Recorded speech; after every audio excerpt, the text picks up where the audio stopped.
me voy a dar el lujo y el honor de tener este inicio de jornada, de presentar a alguien realmente que nos tenemos que llenar de su presencia y escucharla con mucha atención, porque hoy llegó el día de disfrutar, de inundar, como dijimos, nuestra mente y en nuestro corazón con luz, esa luz que no queremos que nunca se apague. Vamos a poder escucharla, sentirla, absorber y captar su energía y procesarla en nuestro interior para seguir motivando nuestra profesión. Porque vamos a disfrutar a Margaret Jean Watson, una bella mujer, sabia, íntegra, humilde, transparente, especial. Jean es especial porque le dio a enfermería las herramientas para identificar su gran poder, el poder de cuidar al humano en todo su ser. La doctora Watson es una estudiosa, dedicada e ilustre para enfermería. Ha realizado maestrías, doctorados, decana de una universidad, autora de varias obras literarias increíbles para fortalecer y enaltecer enfermería. Es una teórica contemporánea que iluminó enfermería ayer, hoy y día tras día, con cada trabajo que hizo y que sigue haciendo, como la teoría de la ciencia del cuidado humano, que impactó al enfermero, le generó, como te genera a ti que estás detrás de estas pantallas, una motivación transformadora, un despertar, un sentir especial que te transformará a tu interior para que te descubras y te valores, porque eres especial. Especial como Jean, que fundó la Watson Caring Science Institute con la finalidad de dar a conocer su teoría en todo el mundo, y jamás detuvo su alma. Siguió y siguió forjando nuestra profesión para el mundo. Recuerda, como ella dice, la ética y la escala de valores de cuidado, curación y salud comprende el contexto profesional y la misión de la enfermera para la sociedad. Y ahí está la clave de nunca detenerse. Querida Jean Watson, tú eres un ejemplo de cualquier persona que ame ser enfermero o enfermera. Tú generas luces en el alma que fusionadas en el corazón de cada colega profesional del cuidado que te escuche, y que si cierra sus ojos y abre su espíritu, podrán hacer llegar desde sus manos, desde tu mirada, ese cuidado amoroso que podrá cambiar la historia de tu paciente, de tu par y de tu propia vida, enfermero o enfermera. Hoy queremos seguir aprendiendo y motivarnos para ser mejores. Inspíranos, déjanos fluir tu saber tan maravilloso y de cada profesional que te quiere oír. Hoy toca sus fibras íntimas, tal como sabes hacerlo, y transfórmanos. Va a ser un verdadero honor escucharte. Jean Watson, somos todos tuyos. Adelante. Oh, muchas gracias, muchas gracias.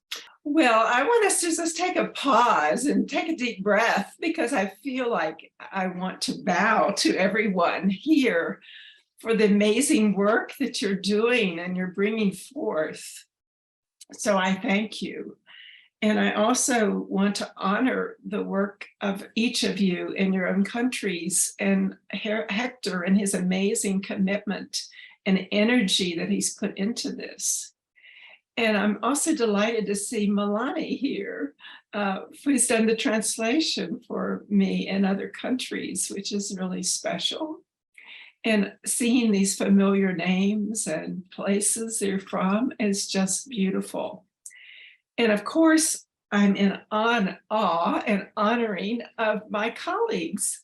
I mean, Marlene Smith and Dee Ray and Howard Butcher. I mean, these are stellar scholars in caring science and bring this historical connection and convergence between Rogerian and the energetic unitary field and caring in ways that have helped to advance the discipline of nursing. I feel like we're in this special place where these scholars that are here today are really the leaders in giving new meaning to the discipline of nursing, taking us to the highest level of our science, our ethics, our philosophy, our values, and the coordination and planning for this event is just, I'm stunned. So thank you, Hector.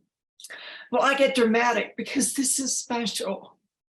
And let me go to my slides and I'll tell you what I'm trying to do here with this moment in time. So first of all, I want to really, again, honor and recognize my colleagues, because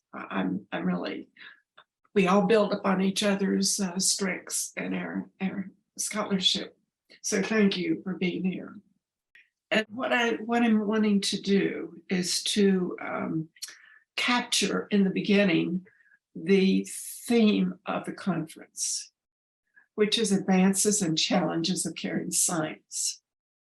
And I think what we're allowing for in this challenge and these advantages with caring science is that we're able to bring together diversity and unity as one.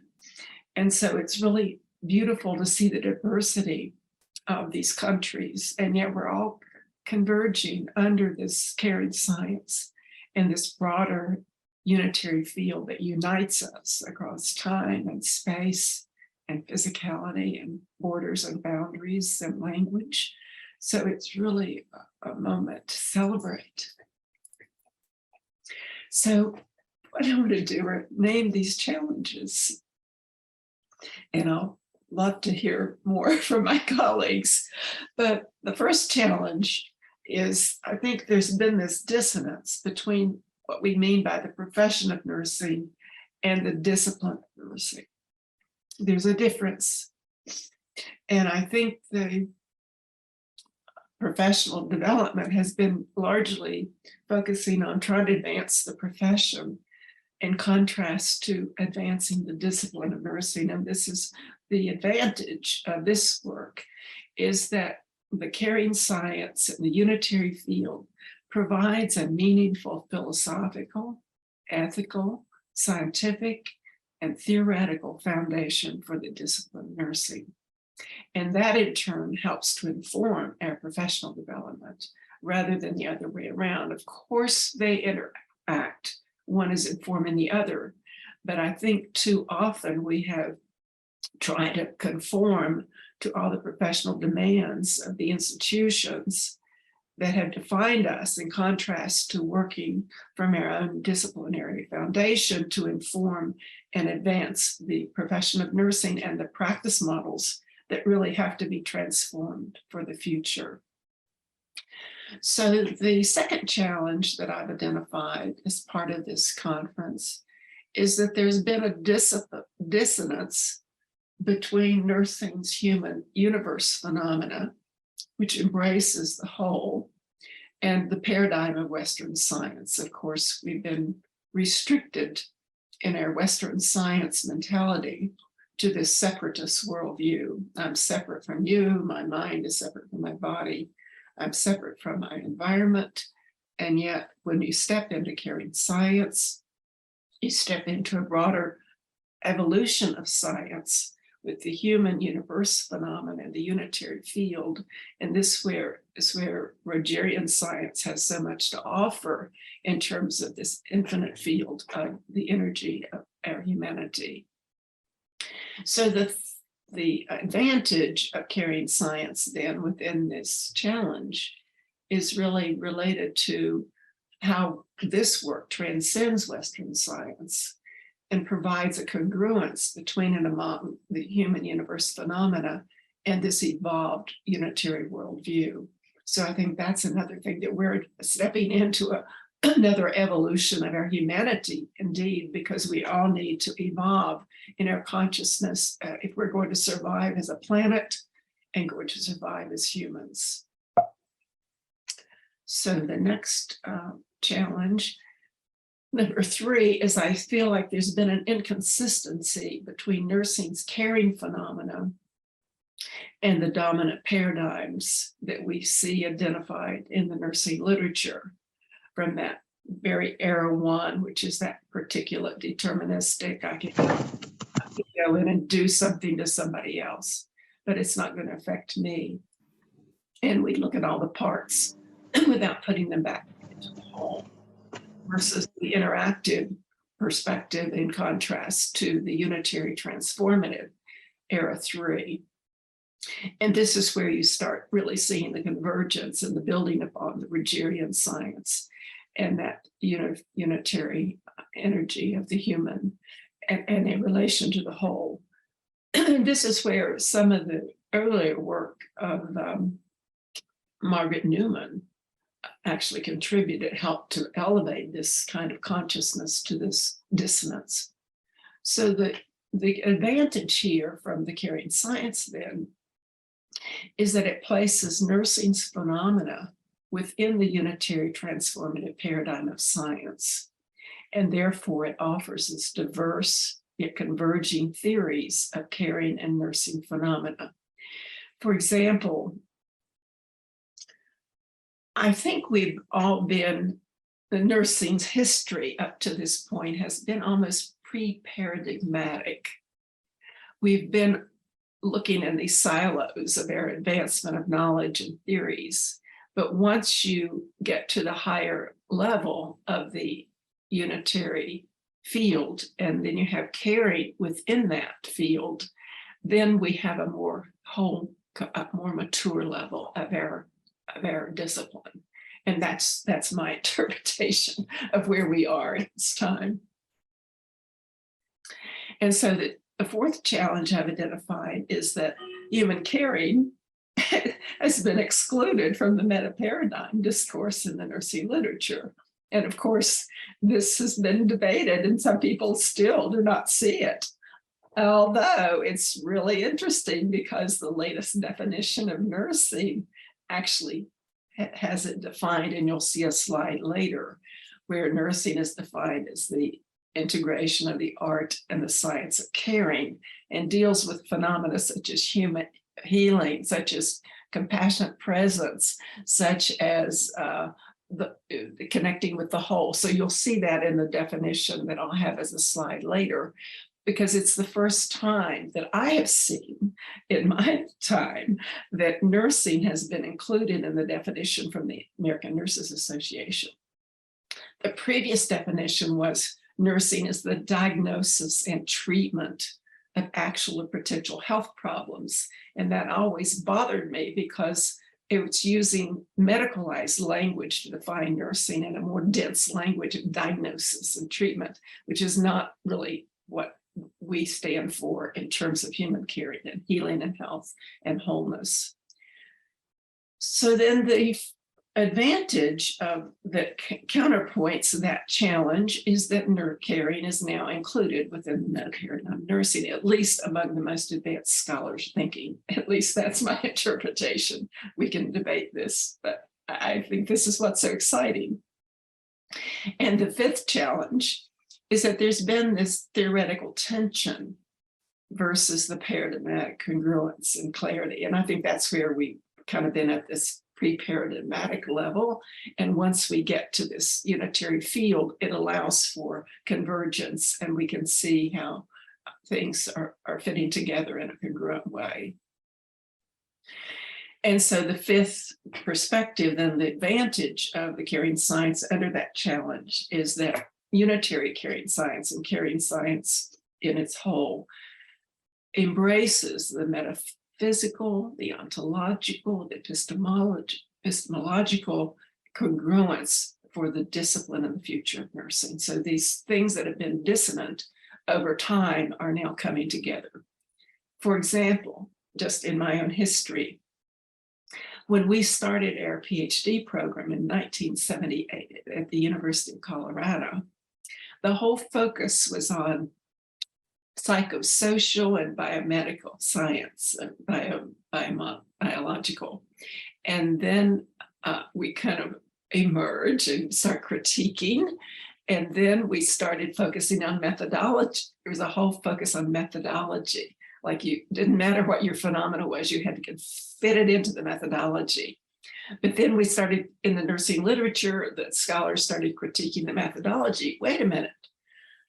Methodology is informed by epistemology. And so then that got to be critiqued, like, well, epistemology includes all ways of knowing, not just empirical knowing that forces us into an empirical methodology for our science. And then the literature started back in the mid-80s, started critiquing the epistemology to the ontological. The ontology informs epistemology. So then we back up into that other ways of being human. It has to be looked at in contrast to the separatist ontology worldview, to the ontological. And now we're into this metaphysical. When you have human universe is your phenomena, you cannot ignore the metaphysical dimensions, which brings in the spirit and the unknowns, the invisible phenomena, and all these other dimensions of our humanity that we can never fully capture. So anyway, I think we're in a new place when we can begin to acknowledge and see the evolution and where we are now in terms of this congruence for the advantages and challenges of caring science. So what I want to talk about is my work right now within the context of caring science is sacred science. And like what's underneath caring science and sacred science in this kind of unitary field that I'm working through. So the first principle under what's underneath is this ethic of belonging. And I draw upon the work of Emmanuel Levinas, French scholar, philosopher. But what's important about this? He says the ethic of belonging, we belong to this infinite field of universal love as a sacred circle of life. We all come from this field, we all return to this field. And the ethic of belonging comes before our separate being. So this is really a totally revolutionary concept to consider, and yet we hold that. We hold that. I mean, look what we're doing here, uniting this ethic of belonging in this infinite field of all these countries that are here in this moment right now. And this ethic of belonging is before our separate being. So this notion of bringing love back into this infinite field of cosmic energy that unites us is really powerful. And it allows us to see, you know, if you look at some of the other philosophers and theologians, they talk about how we evolve in our higher consciousness when we are more conscious of connecting with that infinite field. If we hold caritas consciousness, caring and love, in that field of our higher consciousness, well, then we evolve as humans and we begin to see this connectedness and this unity of our being in right relation with nature, with the environment, with each other, and we're not separate. So the second principle has to do with the ethic, well, the sacred circle of life. I use this, I've been using this for many years as a way to visually show the sacred circle and this cosmic energy of love that surrounds us. And we all come from this field, we all return to this field from birth to death.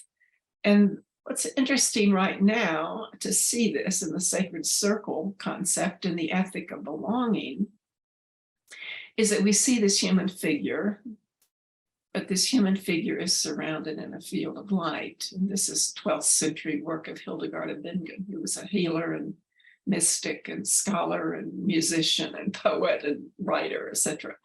But what's interesting in here is it's open to the head. So here's where we connect with that infinite field of cosmic love. Like if you meditate or you hold that higher consciousness, and we work from the heart up to this level, it opens us up to this spirit, this consciousness of love. So the second principle is the ethics of face. And again, this is Levinas. And the ethics of face, he says, when we look into the face of another human being, We're looking into the mystery and the infinity of the human soul. Whoa. And when we look into the mystery and the infinity of the human soul and the other, it's mirroring back the infinity of their soul. So again, it's back to that, connecting to that infinite field of belonging, that we all are connected.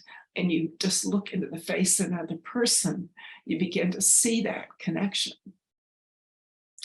And so this ethics of belonging, the face and the notion of infinity are all contained in the face of the other.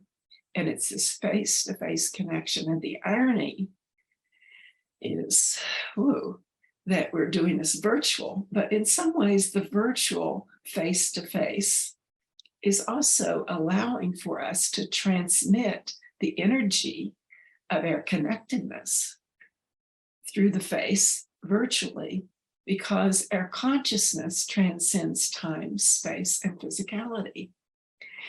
And Levinas goes on to say, with this ethics of face, he says the only way we can sustain our humanity at this very point in human history is through the face-to-face connection. Because if you are not having the face-to-face connection and seeing that ethic of belonging in these moments, we face the danger of reducing another human being to the moral status of an object. As soon as we see the other person as an object, we can justify doing something to them as an object that we would never do to them as a fully functioning person. So when we turn our faces away, we're turning our faces away from this infinity of our belonging. So it's just another very powerful ethical, philosophical foundation that informs and yet has also been there in the background of nursing across time, but we've not necessarily given voice and language to the depths of what we have to offer to humanity. So the next slide has to do the next principle of this underpinning of why is this work sacred is because it's referred to as the ethics of hands. And again, this is another philosopher I use. His name is Lokstrup, who's Danish.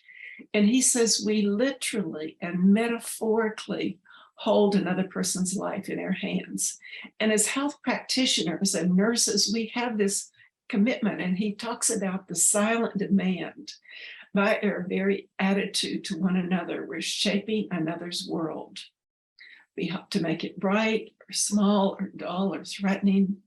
And this is his words: herein lies the unarticulate demand, and I can't see my person on my side, the unarticulated and in some way anonymous ethical demand to take care of the life which trust has placed in our hands. It's non-vocal, but it remains silent, but it's there in that ethics of face too. It's there calling us to respond. That's why we're all here today. And I go on to say from a quote of Lokstrup, he says this, the sovereign expression of life is given to us before and beyond the separate ego. So the ethic of belonging before the ethics of face, the ethic of belonging before our being, separate being, or beyond the ego, with these expressions of trust, of love, of honesty, of forgiveness, of gratitude, goes beyond those feelings that are negative expressions of life and transcend them and allow us to move in that higher consciousness of the Caritas consciousness. So the ethics of hands provides new meaning to the Caritas processes in my work and the transpersonal caring dimensions of our work. So here we have the exemplar of the evolution of the discipline in caring science from this latest 2022 revised definition of nursing. And here we see this focus on the art and science of caring. This is brand new. We see the facilitation of healing. I might critique that human functioning. We can talk about that maybe later. But the facilitation of healing, compassionate presence, and the recognition of the connection of all. These are very expanded concepts that the discipline, the profession as defined as part of its definition. So I think this is a sign of error. The profession is catching up with the discipline. I think that's what's being reflected here, which is exciting to me. So just dropping back into an overview of my theory quote within unitary caring science and sacred science, with those principles that are informing it, then are some core aspects of it is that unitary caring science becomes this ethical, moral, philosophical, values-guided disciplinary foundation as timeless values, veritas that cannot be, they're eternal and universal. But the language of the theory are the 10 caritas processes. So if you're practicing caring in this caritas consciousness, then you're actually working from this unitary consciousness, this higher field. But where the theory lives are in those caring moments that are transpersonal. So in those transpersonal moments, those moments transcend time, space, and physicality, and a whole field is created in that caring moment. And every single moment is different. And every moment has to be present and call for this compassionate care to be present in these moments. But what happens in those moments affects the next moment and the next moment. So our consciousness, our energetic field, our intentionality, our heart-centered presence are all affecting what happens in that transpersonal moment. So we have to prepare, we need skills to be able to be authentically present and to have the consciousness of the practices to be able to give voice and language to the phenomenon of human caring. And I feel like and know that in this postmodern world, if you don't have your own language, you don't exist. So, I feel like if I ever made a contribution, it's giving language to the phenomenon of human caring. But locating it in this broader context really becomes more powerful because we can give voice and language to what we have to offer to humanity. It's not just preparing systems. So the last part of the context of my whole has to do with how we begin to redefine all the tasks and skills that nurses are doing and advance them under energetic caring and healing modalities that bring in both ancient and contemporary. And even if you were to go and look at Nightingale again, under these caring modalities, you would see that she's already addressed auditory, visual, sensory, olfactory, tactile, color, light, nature, energy, form. All these are already there in the blueprint of nursing, but now we get to bring them to a higher dimension of reflexology, of healing touch, of music, of sound, arts and healing, etc. So this is just a way of giving language, but when you're practicing this theory, these tasks that you might be doing a procedure, now can be seen as a caring and healing modality. You're offering this task or this procedure as a caring modality to help with your healing, helping to put you back into right relation with your wholeness. So that's just another part of understanding how nurses are already practicing this theory, so to speak, but they don't know it.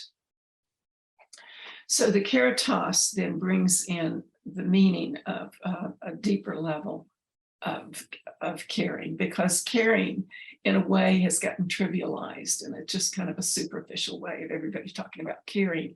So the reason I used caritas is to give it that deeper dimension of that sacred dimension of the metaphysical, the energetic field of love, and it's something to cherish and appreciate and have to develop. We take it for granted. It's here and then it's gone. So it has to be cultivated, and we have to, it's a serious epistemic endeavor. It's a serious ontological endeavor. It's a serious ethical endeavor. It's a serious philosophical endeavor.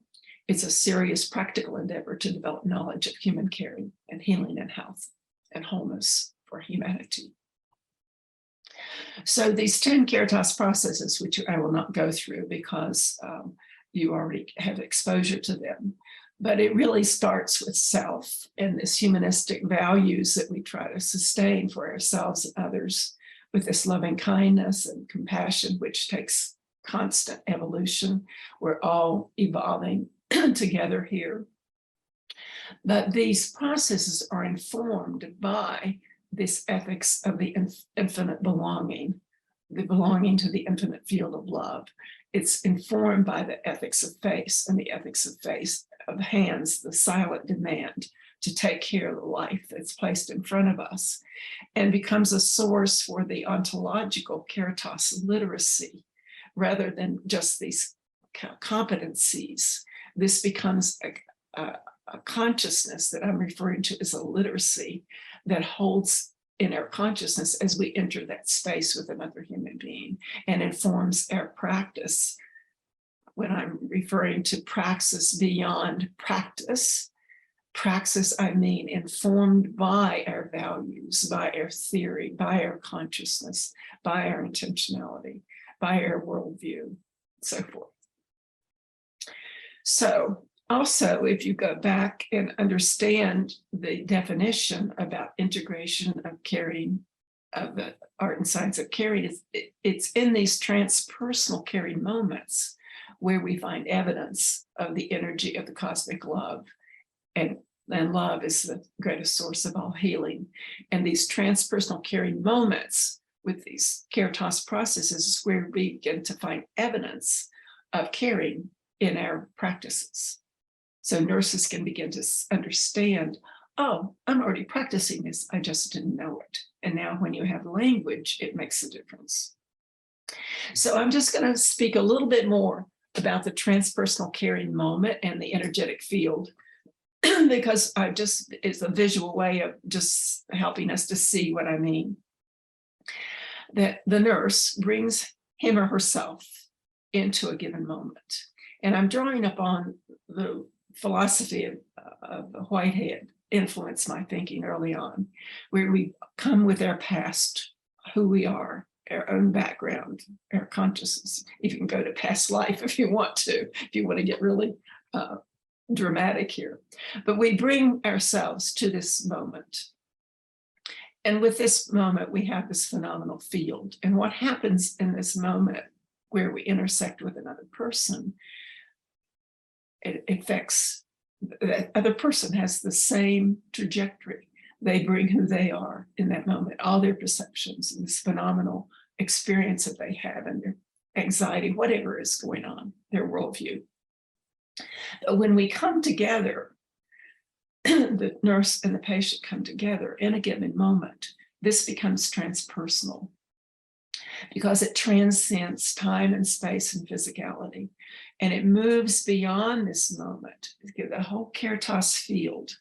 And depending on the nurse's consciousness, the nurse's presence, the nurse's intentionality, the nurse's awareness of how they can be present in that moment, they're affecting this field for better or for worse.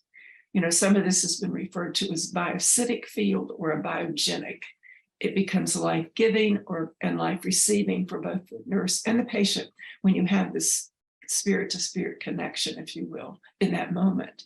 But what happens in this moment is affecting the next moment and the next moment and the next moment. So if we have a background of all these moments that are negative and we shut our hearts down, then we're going to carry that with us to the next moment.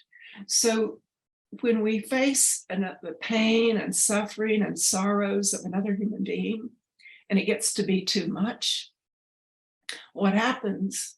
We shut our hearts down, and then we can become robotic and just almost destructive for ourselves and another human being.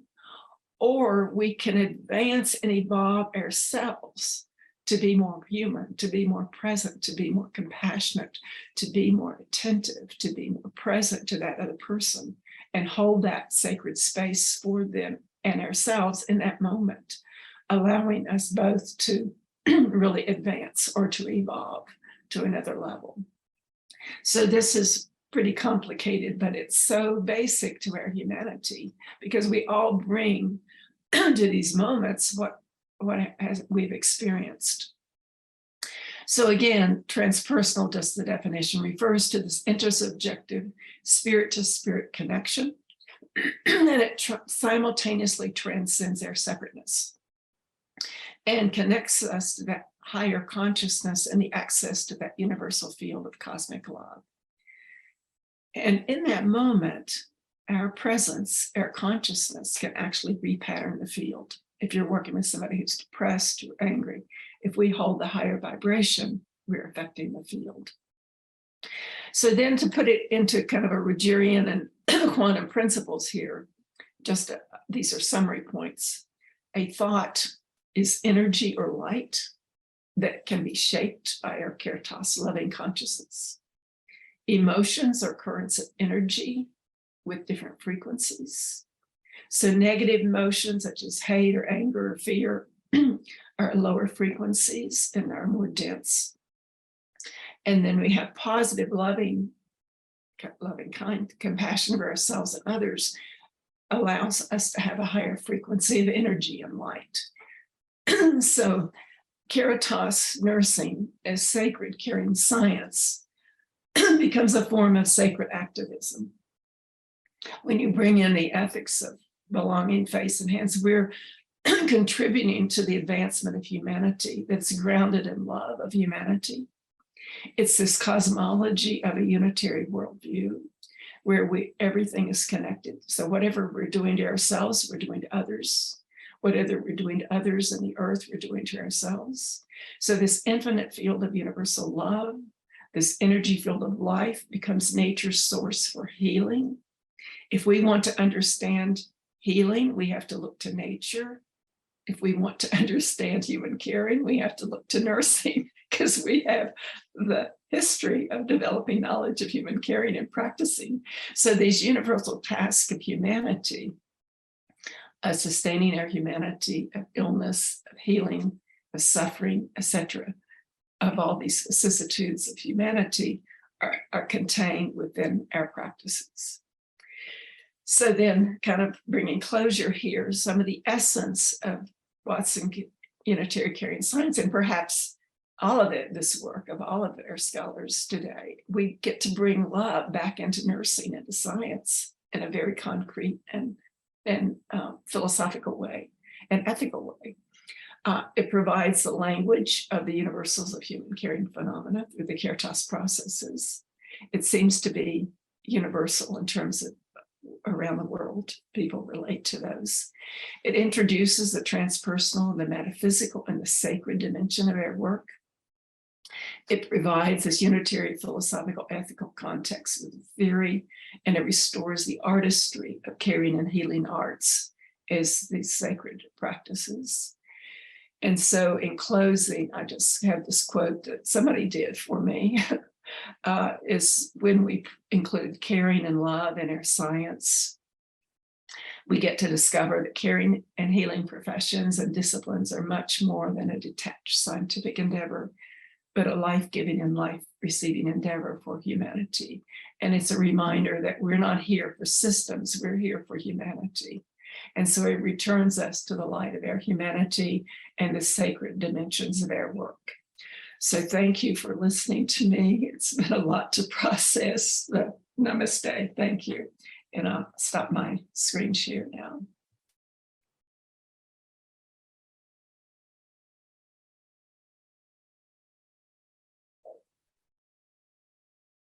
Thank you so much, Jean. That was beautiful, as always, presentation.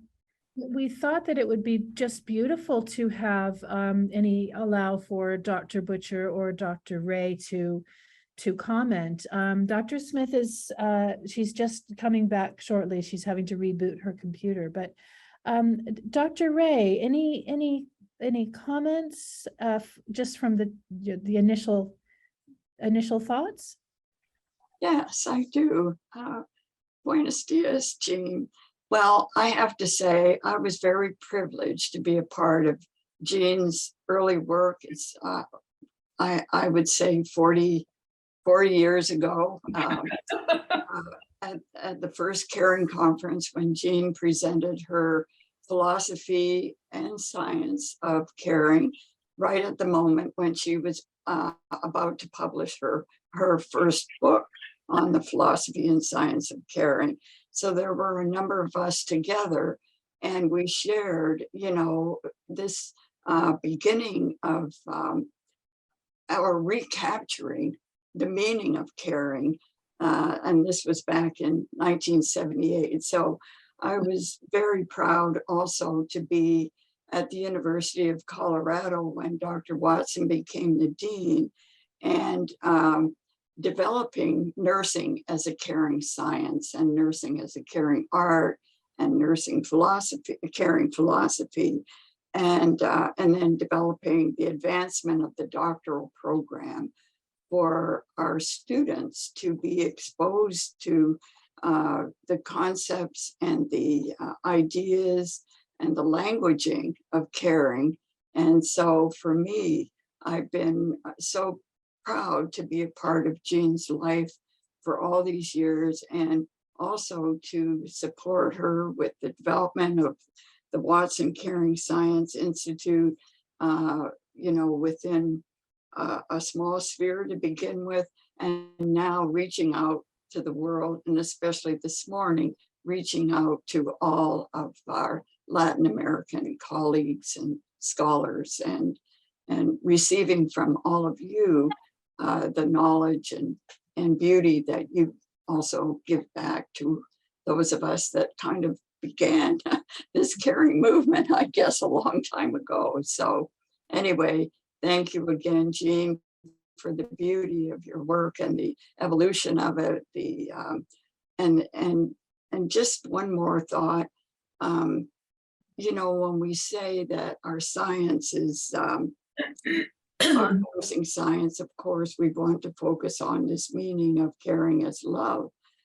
And it's an interesting phenomenon with some of my connections with the Pari Institute, you know, with the Dr. David, with the late Dr. David Pete in Italy, and also some of his other colleagues, where they're beginning to speak about science in general as love, which is, I think, been to a large extent been developed by Dr. Watson's work, and also for helping other scientists think about the meaning of science and the meaning of our relatedness to others, and the responsibility, the ethical responsibility that we have in relating to one another in our own sphere, but around the world.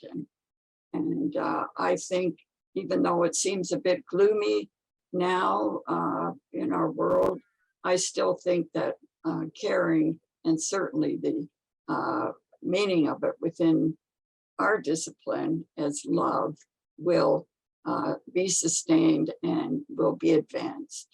So thank you again, Jean. Well, and thank you, Dr. Ray, and all of our guest theorists today. You have laid the foundation for the future, for us to step off into the unknown, and to continue this work, and continue to share, and continue to be the way showers for the profession, and for, as you say, the scientific and the different the models, and what is important, what is valuable to us at this time.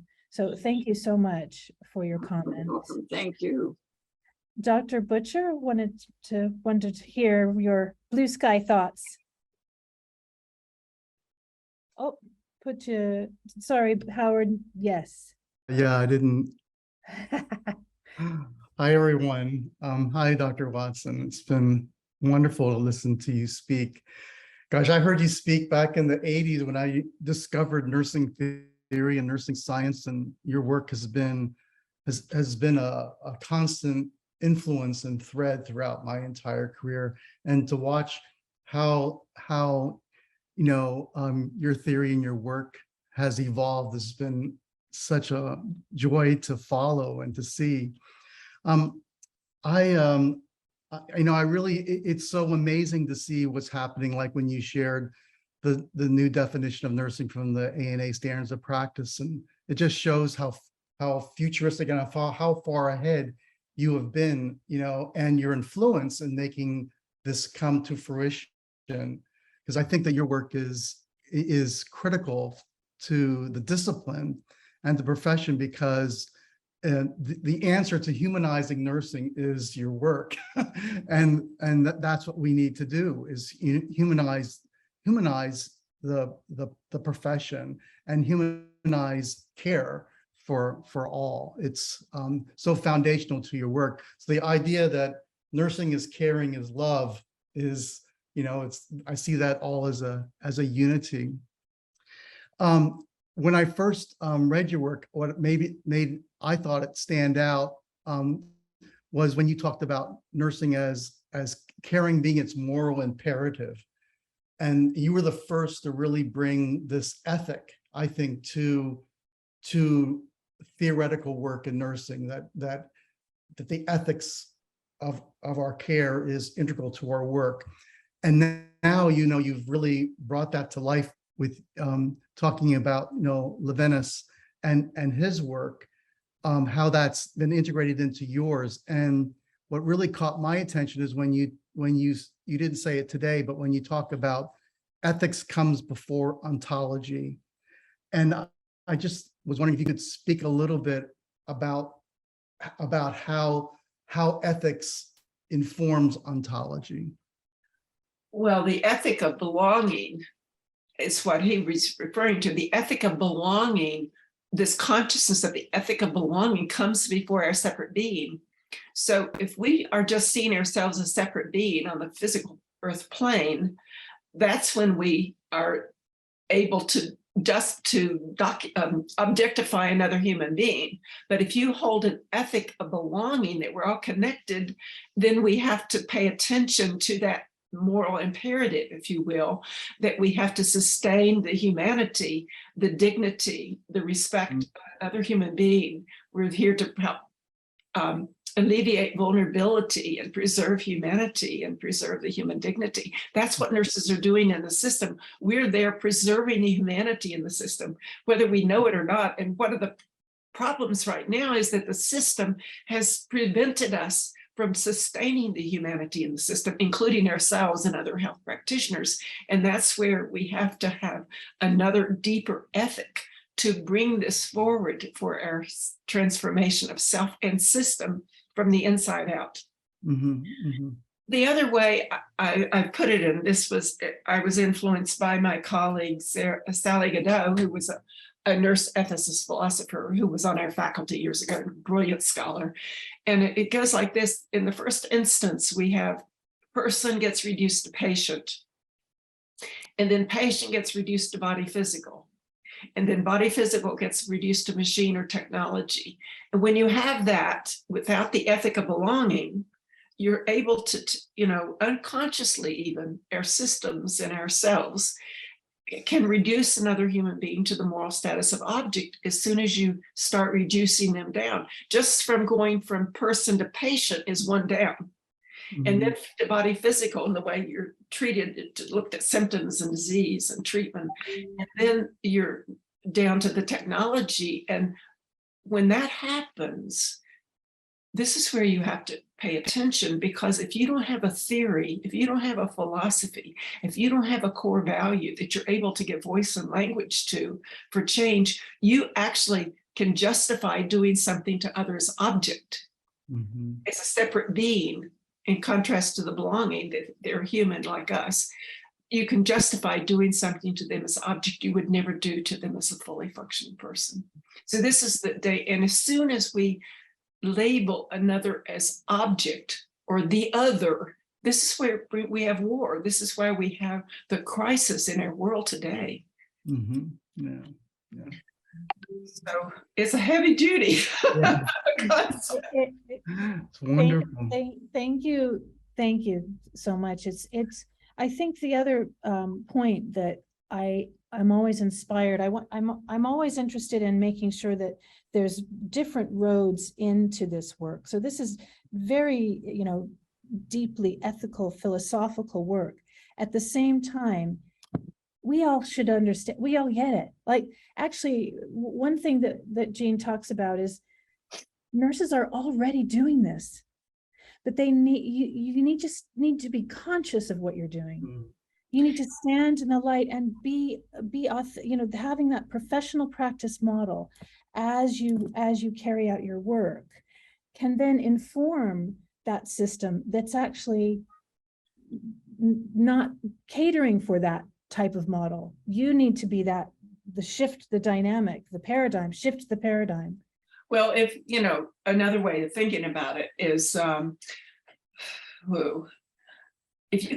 if nurses can give voice and language to what they have to offer and stand up and give and articulate it, this is where you need the leadership in these systems are able to do this when they have, the consciousness of caring science as their practice model.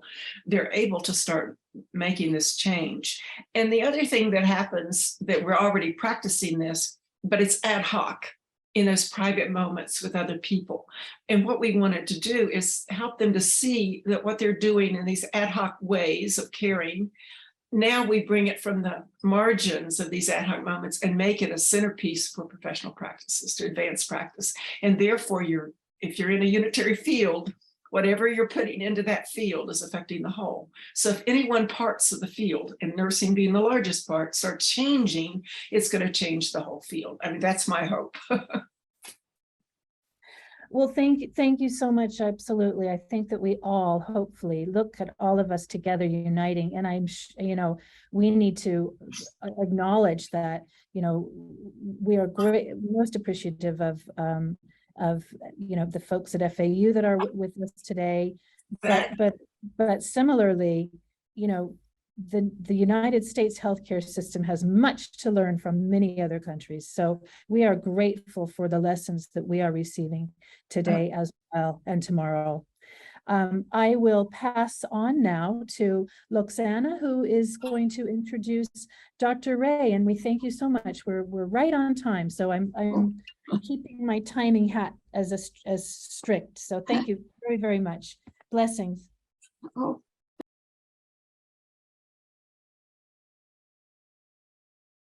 Pues sí, estamos muy a tiempo. Felicidades a todos los que estamos aquí. Nos felicito y nos abrazo. Estamos viviendo un momento histórico, estamos contentos porque estamos ante personalidades como las que tenemos enfrente el día de hoy.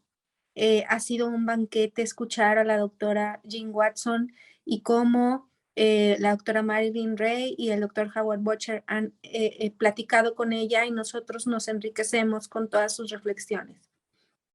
Y continuando en estos momentos que nos llenan el corazón de sabiduría y amor por nuestra enfermería, pudimos escuchar a la doctora Watson, y ahora seguimos nada más y nada menos con una enfermera ilustre que abocó a la enfermería transcultural, y al descubrir la teoría burocrática no detuvo su sed de conocimiento, y hoy y aquí nos deslumbra con estos temas. Ella es Marilyn Ann Ray. Marilyn es profesora emérita en Florida Atlantic University, en el Christine E. Lynn College of Nursing en Boca Ratón, Florida, en Estados Unidos. En su maravillosa formación académica, la doctora Ray ha obtenido un diploma de enfermería del Hospital St. Joseph Hamilton en Canadá, la licenciatura y la maestría en ciencias de enfermería en la Universidad de Colorado en Denver, Colorado, una maestría en artes en antropología cultural de la Universidad de McMaster en Canadá, un doctorado en filosofía en enfermería transcultural en la Facultad de Enfermería de la Universidad de Utah, un título honorario en la universidad en el Colegio de Nevada State en Henderson, Nevada, Y bueno, ella ha ocupado cargos docentes en la Universidad de San Francisco, en la Universidad de California en San Francisco, en la Universidad McMaster, en la Universidad de Colorado, y así también como en la universidad como una eminente académica en la Universidad de Florida Atlantic University, así como también en la Virginia Commonwealth University. Estos puestos han sido como profesor y profesor eméritos. Ella es también miembro de la Junta y presidenta del Comité de Asociaciones de Aprendizaje de Desarrollo Docente del Instituto Ann Bucking para el estudio de la ciencia del cuidado de enfermería. Como fellow de la Asociación Americana de Enfermería, Rey forma parte del panel de expertos en práctica guiada por la teoría de la Academia Estadounidense de Enfermería. Es admirable y es una labor muy comprometida la que ha hecho nuestra colega enfermera, que hoy nos hará sentir la importancia del cuidado centrada en la teoría, que es atrapante y es enriquecedora, para que sigan estos queridos participantes sumando herramientas para ejercer sus profesiones de la mejor manera. La doctora Rey nos enseña que a través de la investigación en culturas organizacionales, así como ella con Turkel en la teoría de la complejidad del cuidado relacional, se construye un modelo de asistencia maravilloso y humano que transforma al cuidador. En sus estudios, al avanzar en el modelo y en la teoría de la dinámica del cuidado transcultural de enfermería y atención de la salud, se logra sentir ese fuego interior del por qué ser enfermero y enfermera. El libro de la doctora Ray, también del mismo nombre, donde escribe su teoría, la teoría del cuidado burocrático, se está utilizando ampliamente a nivel nacional e internacional. Conocerla y tenerla aquí con nosotros, escucharla y disfrutarla será un inmenso honor. Estimada Marilyn, nuestros oídos, nuestra mente y nuestros corazones están a tu disertación. Gracias. Gracias, Luxana. Y I say thank you so much to Marilyn Ray D for many years. And thank you so much for being here. And it's a pleasure really to hear you today. Muchas gracias. I'm grateful to be here. So, well, I have a presentation that looks at where we are, I think, and where we have been in the nature of nursing practice, and then how caring science can help us to grow and develop and transform, and certainly to transform the complex institutions that we have been working in over the course of our professional lives. Well, again, thank you so much for the opportunity to be with you today and to be part of the Watson Caring Science Institute and its development in Latin America. I wanted to share my work with you. I have advanced a theory called the theory of bureaucratic caring, which actually emerged from my doctoral dissertation. And I finished my doctorate in 1981. And subsequently, I have been working also with Dr. Marian Turkel, who is a Caritas coach. And she and I have worked together for almost maybe 2 decades on the study of caring within complex systems, particularly hospitals, but we have also studied other institutions such as the military. So I'd like to share what I learned from my study of caring. And I had one question when I began my study, and I first studied one hospital. And it was a qualitative study which included ethnography, or the study of the culture of the hospital culture. The other method was phenomenology and studying the life experiences of persons within the hospital. And then the next was the generation of grounded theory. At that time, I was interested in generating theory from practice, theory from research in practice. And so this is the theory that advanced from that process. And so this is this model is a little bit more advanced than the initial model that I created from the research, but in essence, it has most of the same components to it. I had one research question: what is the meaning of caring to you? And within that study, there were 192 participants, and nurses, nurse administrators, physicians, hospital administrators, and nursing in the administrative realm, and other personnel who were participating in this study of caring in the complex system of the hospital. So with this one question of what is the meaning of caring, I began to see how different personnel articulated the meaning of caring to them. And I think the main turning point that occurred in this research and research analysis for me was when the chief financial officer said to me, caring to me means maintaining the economic viability of this organization. If I don't maintain the economics of it, there is no place for patients and there is no place for you as a nurse. So that was a very interesting factor to me, to begin to see how people who occupied different roles in the hospital communicated the essence of caring to them.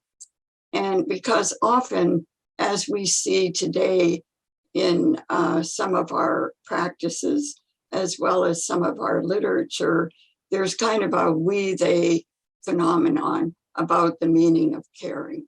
But as we know, and as Dr. Watson's work has shown us, is that caring is universal. It cuts across all human persons. And we know, and as an anthropologist myself, it would be impossible to be here today if there were not caring throughout the history of humankind. So caring itself is significant and was significant to all the persons who communicated to me the meaning of caring, even though it was slightly different. I built a structure, which is this particular structure that you're seeing, related to the way that participants talked about caring. So for example, if people spoke about caring more within say a governance component, for example, the chief executive officer spoke about caring within, governing the whole organization, but that was a meaning of caring to him at that time. And then if others spoke about caring within the context of money or goods or services, that had to do with economics. And then others who might have spoken about caring of integrating the relationship between the humanness and the technology, for example, in intensive care units.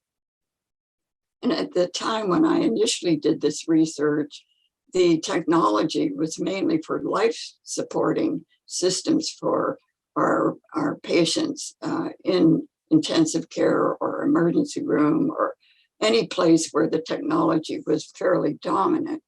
But now I've included in my definitions also computers and even robotics now to add to this technological arena of understanding the nature of caring.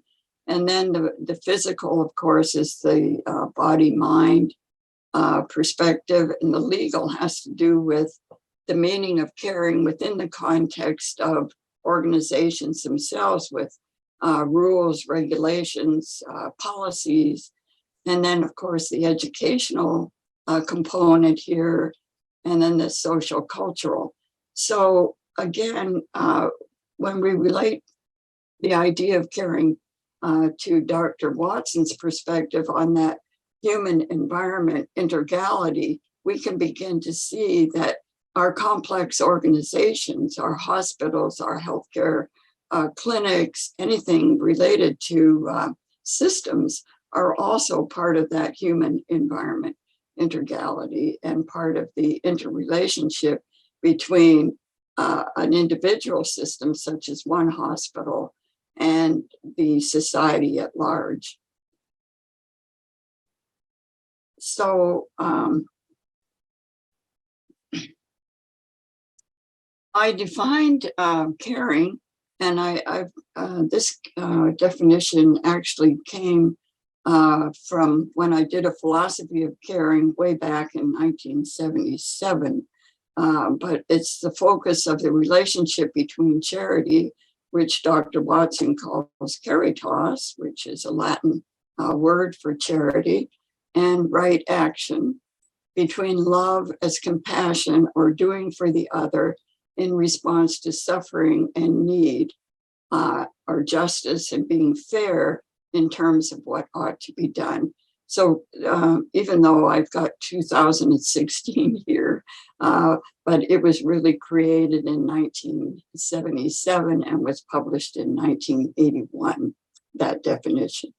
And then over the course of my research over the last 20 to 30 years in complex systems, my other research, for example, I studied in ICU, step-down units, and other technologically focused areas in practice. I began to see that the results of those studies came forward within more of a spiritual and ethical context. And so the idea of spiritual in this sense is creative, and again, within that notion of more of maybe a religious perspective. And then the ethics has to do with the idea of moral choice making, which we know anyone who works in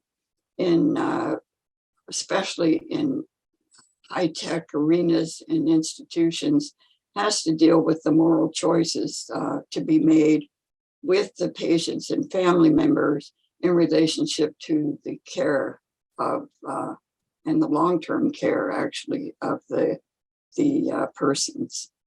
So spiritual ethical caring is love and compassion, and then the ethical piece of respect and trust, the moral obligation, or initiating the right action for the good of others, cultures, and society.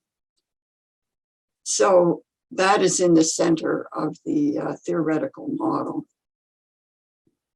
So these are the domains of the theory of bureaucratic caring that have been advanced from the way in which participants spoke about the nature of caring. Sorry, I went too quick there. So initially, I didn't have the social cultural in the model. However, social cultural was very much a part of the model, and it had to do with the variation of the persons who were sharing their knowledge about the nature of caring.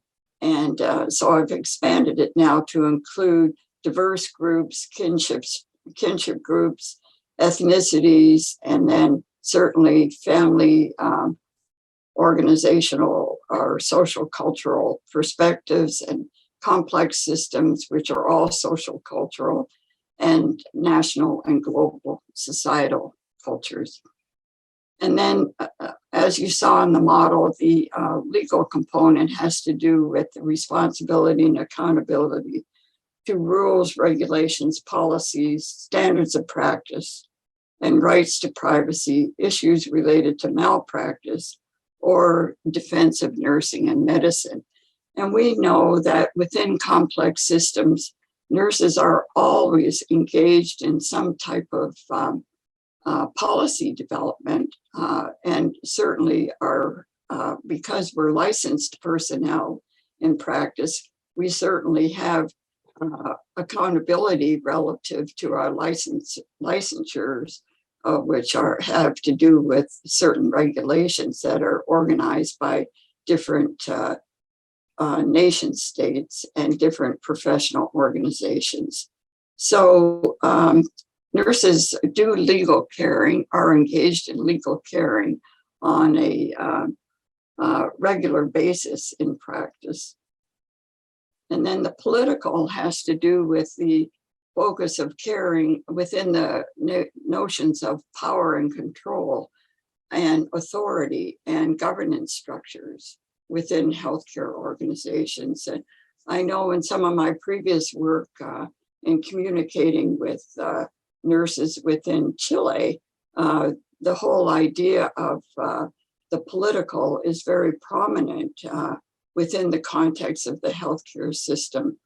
But again, the political, we can see how power can be used in an abusive way, but we also can see the idea of power within the notion of caring itself, and how organizations and how people within organizations govern a particular system. And then again, the economic one is the focus of the meaning of caring related to the exchange of goods, money, and services. So the main theory in economics has to do with the concept of exchange, as opposed to just focusing on some of the elements of, for example, money. So in all complex systems, nurses are engaged in dealing with budgets, and how resources, scarce human and material resources, are used. And certainly within the world community, we have a shortage of nurses, within which is now we are more than ever a scarce human resource. And so in order to maintain the economic viability or the ability of a hospital to sustain itself, we have to understand the processes of the meaning of exchange. For example, in a hospital, a physician may want a specific technology, but if we look at it in relationship to how many nurses are involved in that process and how much that technology is going to use nursing services. So what happens then to the nature of nursing? What happens then to the constrictions associated with providing the best possible care for our patients?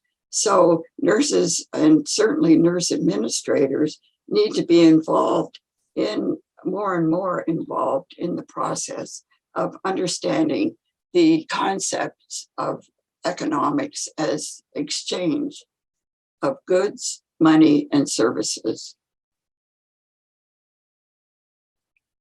So the next domain is the technological, which I spoke about a little bit, but the focus of the meaning of caring using non-human resources.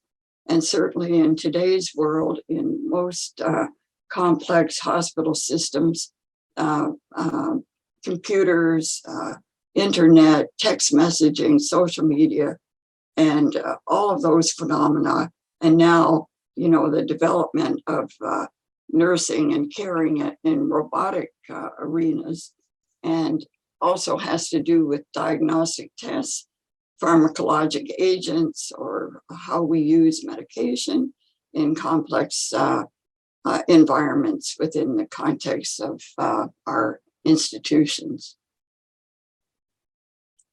Then the next is the educational domain of the theory, focuses on the meaning of caring within formal and informal educational programs. And yesterday, I just met with occupational therapists at our major hospital here in Boca Raton, and talking about the concept of occupational therapy within most patients in the United States are in the hospital for maybe 3 days at a maximum, except if they're intensive care patients. And so how do we provide the kinds of education for safety, for example, which is a main issue in hospitals in the United States? And then how do we help patients who are going to be discharged from the hospital to be in environments where they can function as very, functioning human persons? Perhaps that's not the correct word, but so that they can live a useful and caring life for themselves and for their families.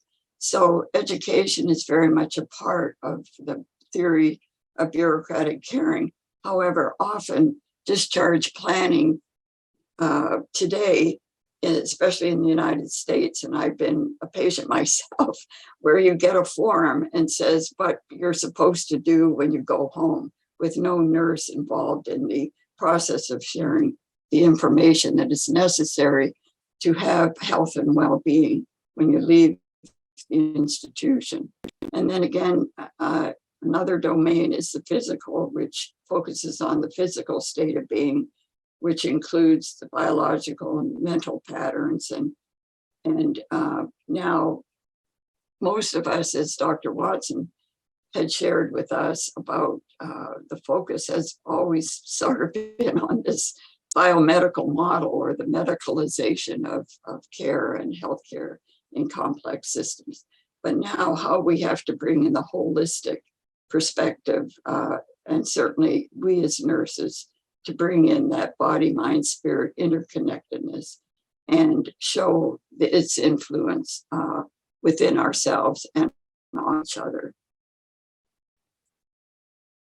So this initial theory, as I mentioned earlier, I used 3 different approaches to the study of caring, which was the culture, ethnography, and then phenomenology, the study of the life world experiences of persons within the institution, and then developing theory.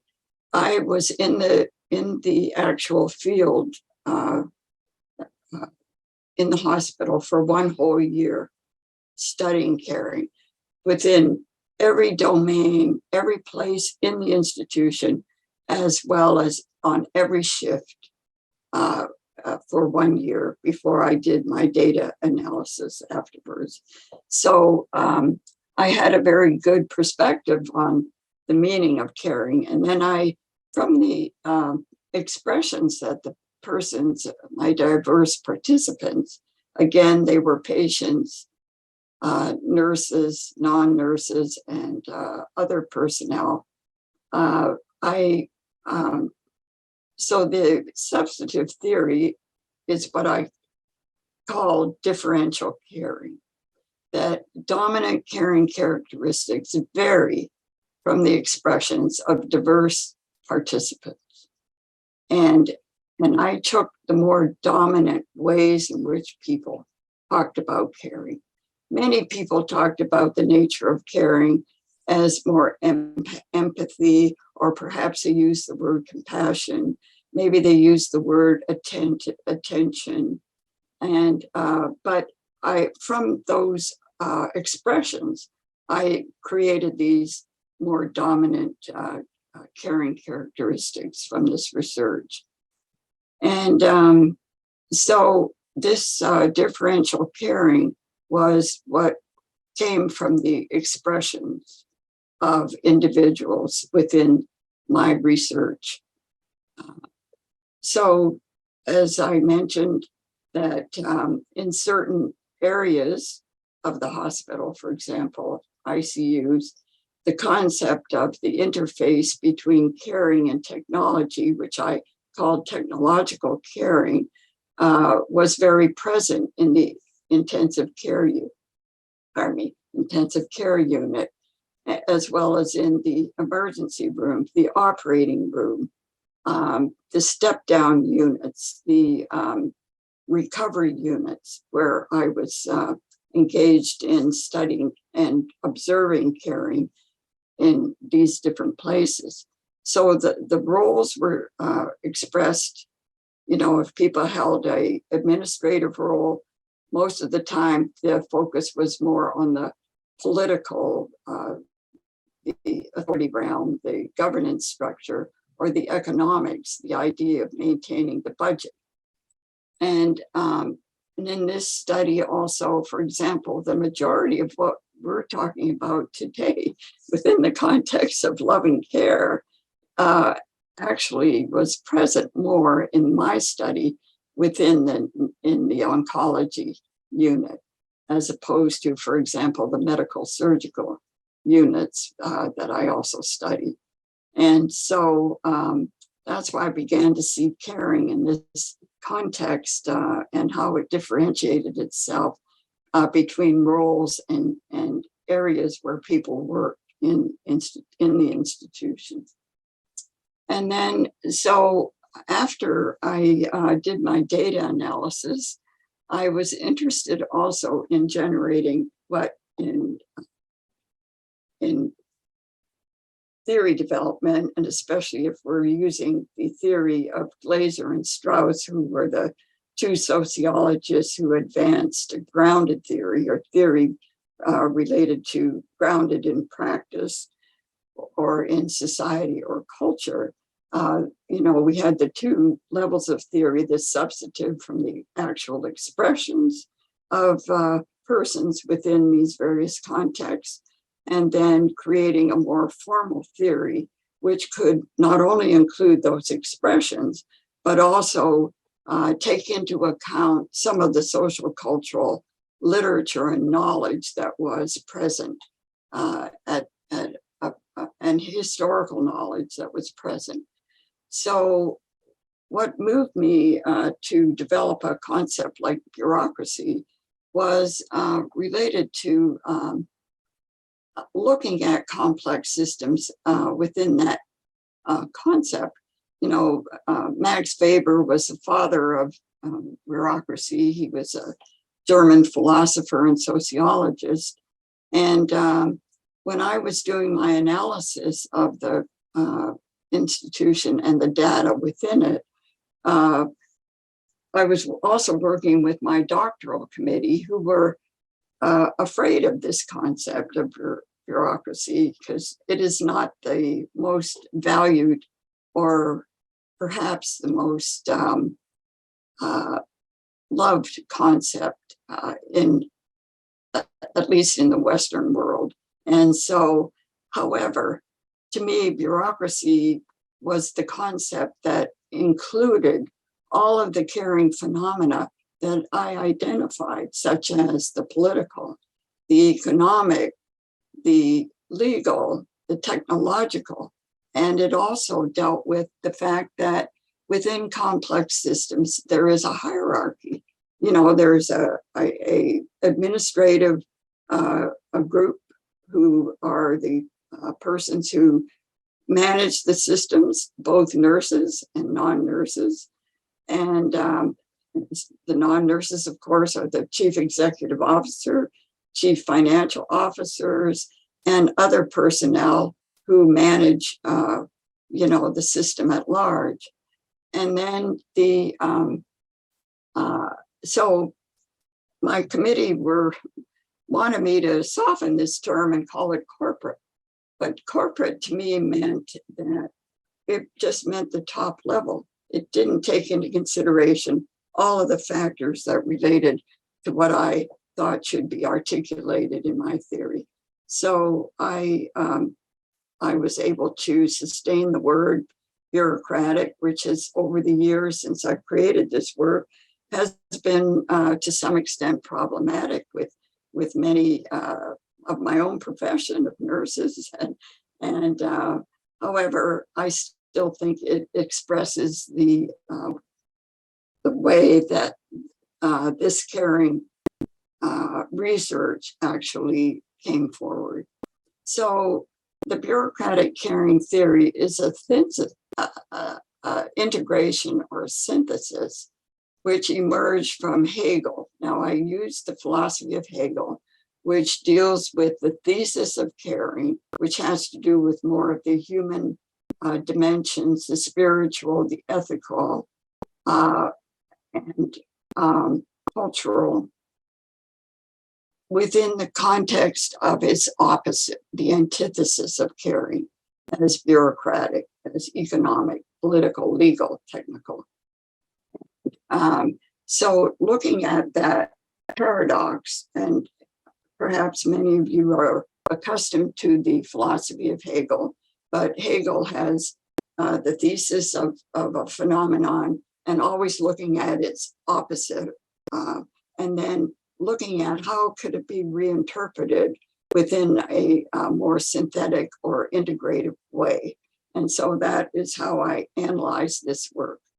And so it led to this synthesis called bureaucratic caring. So in Hegel's philosophy, a concept such as caring and its opposite, the bureaucracy, they negate to then become the synthesis of, and in this case, the synthesis of bureaucracy and caring, or bureaucratic caring theory.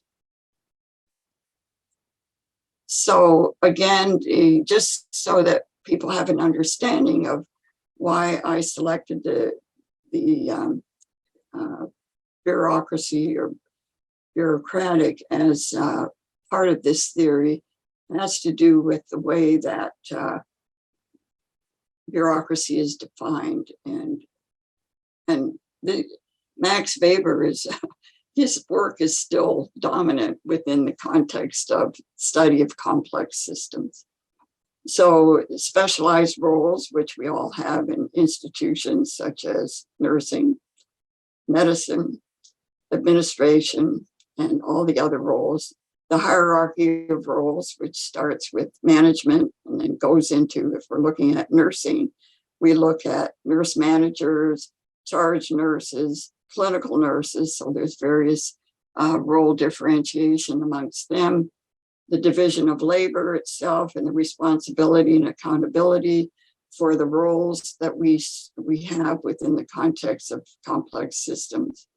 The political, the power relations, the governance structure, control and authority. Economic, again, the exchange of goods, money, and services.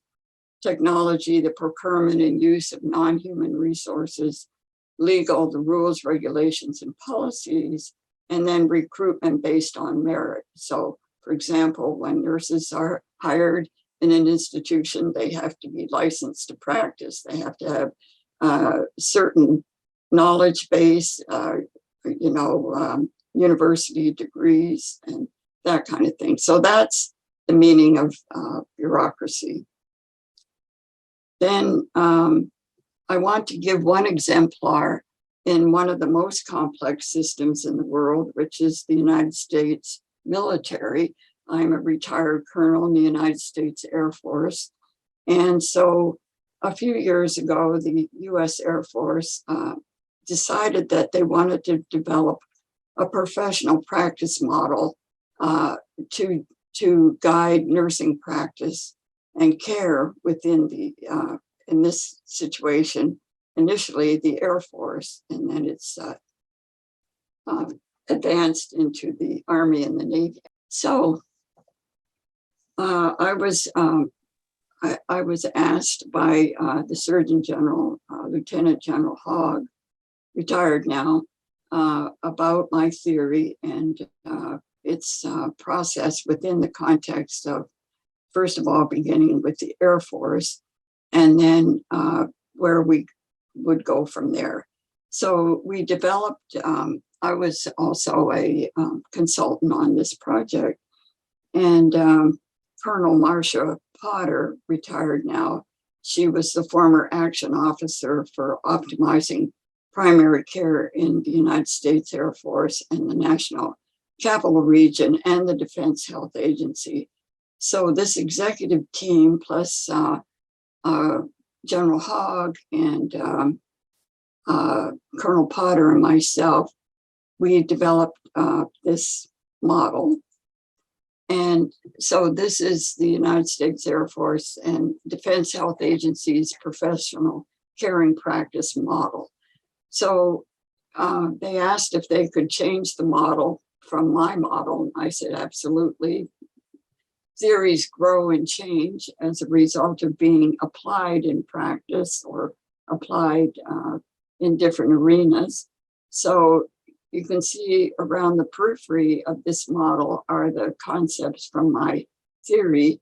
And then within the center of the model are this is the Air Force Memorial in Washington, D.C., where the spheres of the military, of the Air Force, or the flights in space, go into the sky, the blue sky and beyond. And then the lamp of knowledge here, and then people at the center and caring at the core. So this is the model that is being used now in the U.S. Air Force, and it's also expanded to, I'll go back to the model, expanded to the Defense Health Agency, which is including in the United States military, the United States Army, and the United States Navy, of which under that is the United States Marine Corps, and the Space Force, as well as the Coast Guard. So this is a very joyful application for me as a nursing theorist, that now caring at the core of the whole United States military is influencing the care and well-being of 10 million people around the world. So this is quite a development for nursing, when we think that a nursing theory can influence a whole complex system such as the United States military, one of the largest bureaucracies in the world, and to influence the persons within it, which are the military, their family members, all beneficiaries who are part of the military. And so the last count was it's influencing 10 million people around the world. So this is a great thing for a nursing theorist to know that one's work can be so influential. And the most beautiful part of it is that it is focused in caring, human caring and caring science. And again, the idea of person-centered care, and not patient or other terms, but person-centeredness and caring. So I wanted to share this one application of mine. I've had a number of other applications, but this is the main one for me. So at any rate, I appreciate this opportunity to share my theory with all of you and all of these wonderful scholars and nurses in practice within Latin America. And thank you for this great opportunity. Thank you, Dr. Marlene Ray. Your presentation was outstanding.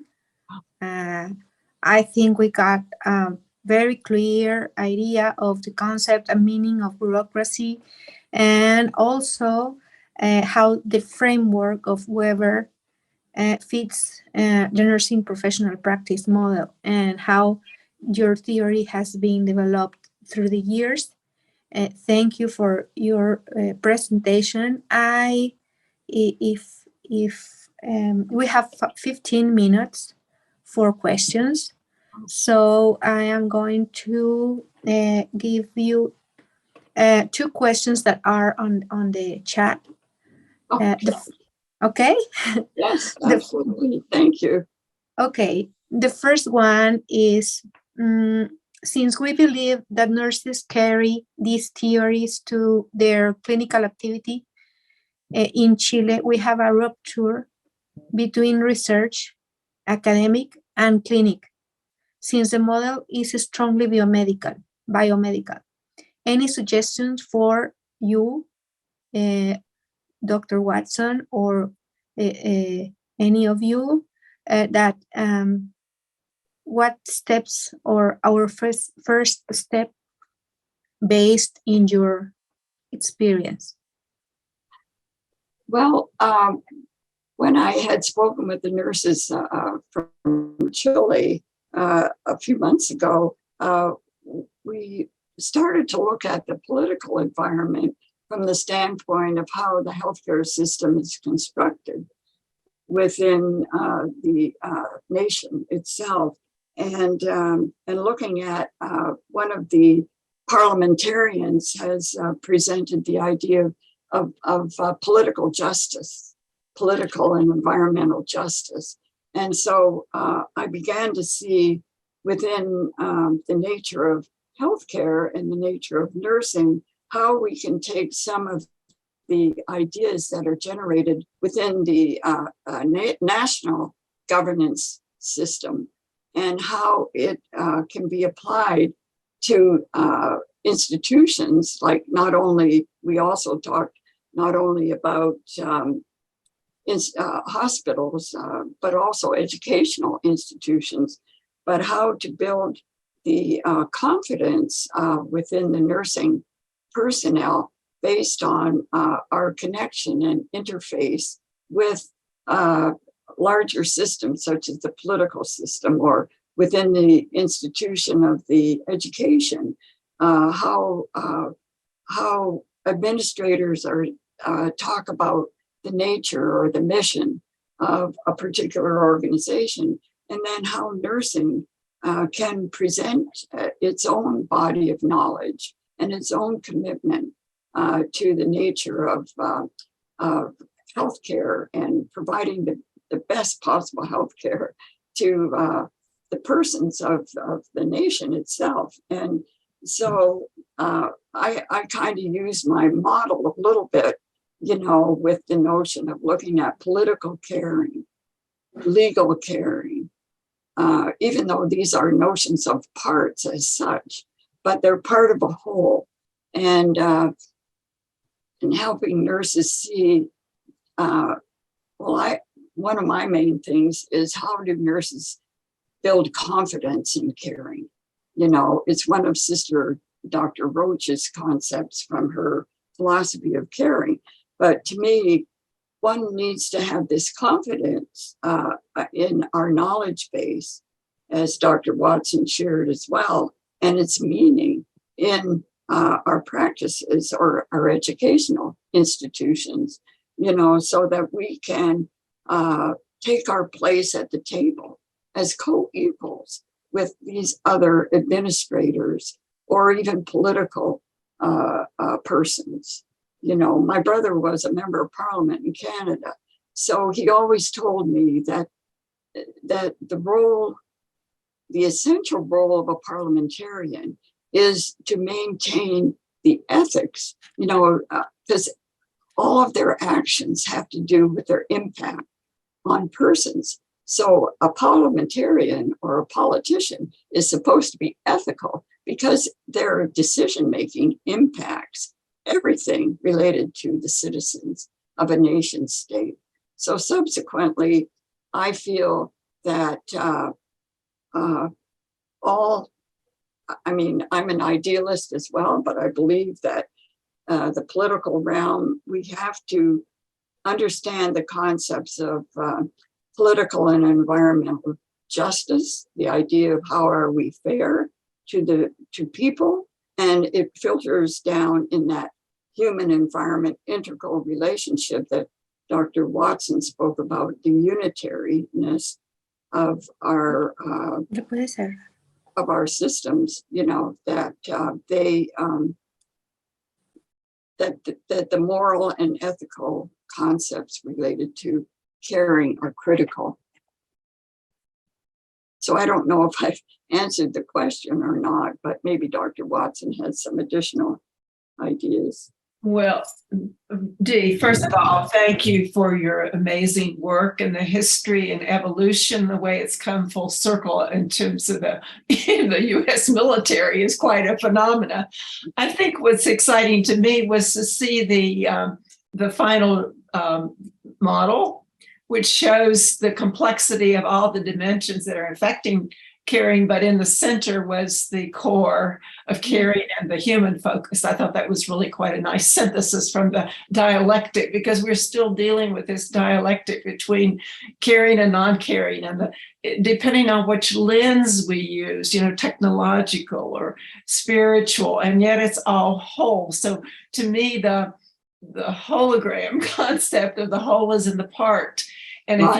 And if we have the disciplinary lens and the shared consciousness, the shared value system, the shared philosophical orientation toward our commitment to humanity, that centerpiece captures the shift from these political dynamics or the bureaucracy tension, perhaps, to really a convergence for this shared human caring component, where the whole is in the part and the part's in the whole. I do share this as a holographic theory, you know, that's that interplay, as you're mentioning, between spiritual, ethical, caring, and those other component parts of a system. Yeah, thank you. Thank you. You're muted. Luxana, you're muted, love. Oh, Okay. do you hear me? Yes. We have another question. I will do it in Spanish. Doctora Rey, ¿cómo es que los dominios de la teoría del cuidado burocrático pueden ser aplicados a la situación de las organizaciones de salud en Minnesota, donde las mujeres se fueron a huelga? No fue por el dinero, sino que fue por la salud y el bienestar de los enfermeros, el cuidado y el bienestar de sus familias y de los pacientes. El resultado parece ser que es cuestión de negocios con las organizaciones que siguen la huelga de 3 días. Well, I'm not fluent in Spanish, so I wouldn't be able to. Well, I will do it in English also. Okay. Dr. Ray, how might the domains of bureaucratic caring theory be applied to the situation of healthcare organizations in Minnesota when the nurses went on strike? It was not about money, but the nurses' health and well-being, the caring and well-being of their families and patients.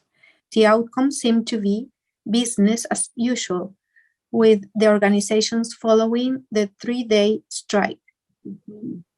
Thank you for that question. I did hear that you know, the nurses went on strike in Minnesota, and then it seemed to unfold more like business as usual, like there was no change. So I didn't follow through to find out how nurses really responded, especially nursing leaders, you know, who were a part of the Minnesota Nurses Association, or even the union members, you know. Again, it's, you know, I'm a dual citizen. I was born in Canada, so, you know, I understand the interplay, you know, between organizations or politics and nurses, and also how nurses have to be involved. I can only say that it is going to take, since I didn't follow through with knowing what outcome came, even though it said business as usual, but how nurses are going to take up the gauntlet, how they're going to articulate the meaning of caring and what occurred and why it occurred.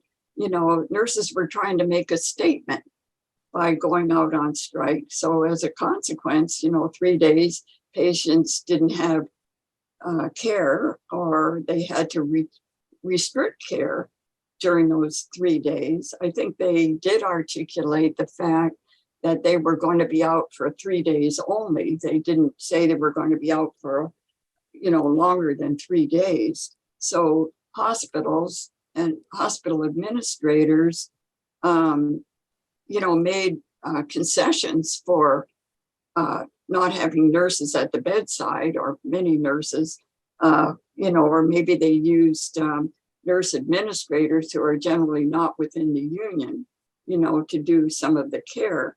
So, I guess I always had difficulty in my own heart, when a position like that might be taken, where nurses might go out on strike, by virtue of they want some change. Like what the nurses were asking for in Minnesota was more staff. But in North America, we have such a shortage of nurses. So my question to myself was, how are they going to get more staff when they're not available? But then how can we, so the other response I had in my heart was, how can we care better and differently so that our patients are still cared for? Because, recently my friend who passed away was in the hospital, but the nursing staff were overworked because they couldn't handle all of the workload. And so as a consequence, they were, patients weren't getting a significant care for themselves. But then again, sometimes the nurses were presenting themselves to the patient in a negative way, not in the way that Dr. Watson has shared, within that caritas loving kindness, because I think that is a way that we can handle some of these issues related to staffing and nurse administrators. They have to step up to the plate and communicate about the nature of nursing and the meaning of it. And often nurse administrators also get caught in maybe just the realm of management, as opposed to looking at the role of nurse administration in the context of a whole institution. So I would say if I were one of the nurses in Minnesota and had the opportunity to have a background in caring, this would be the time to get nurses together and to begin to share the meaning of caring, human caring within the context of the profession of nursing, the union, and institutions in that state. And here's where I think we have an awful lot of work to do as nurses, as nurse leaders, because nothing occurs without a leader. For example, in my research related to the application in the military, it was the Surgeon General was a nurse, who wanted to have a caring professional practice model. And it was she who brought the people together to make that happen, So I think it's the leadership that suffers or is not as strong as they should be in healthcare and nursing specifically. That's how I look at it. Thank you. For example, I have this one example here. Thank you, Dr. Ray. We have just a few more minutes, Oh. but I'd love to hear your example. Oh, well, I was going to say that in Canada, I was just there in August. This issue of nursing shortage, right, is in the Western world is dominant. And the impact of the lack of staff on patient care. So in Canada, there is a universal healthcare system. So the political people are involved in the process. But the one good thing that occurred out of all of that rancor that was going on there was that the legislature, the prime minister and the parliamentarians created a new role, which has a federal nursing officer who is going to look at all of these issues that are going on and engage the different constituencies within the country to articulate these problems associated with patient care and nursing, the dilemmas within nursing itself. And so I thought there was one outcome of nursing leadership that was also supported by the political system, to try to help change the nature of care within the nation of Canada. So that's one example that I can share from when I was there. Mm-hmm.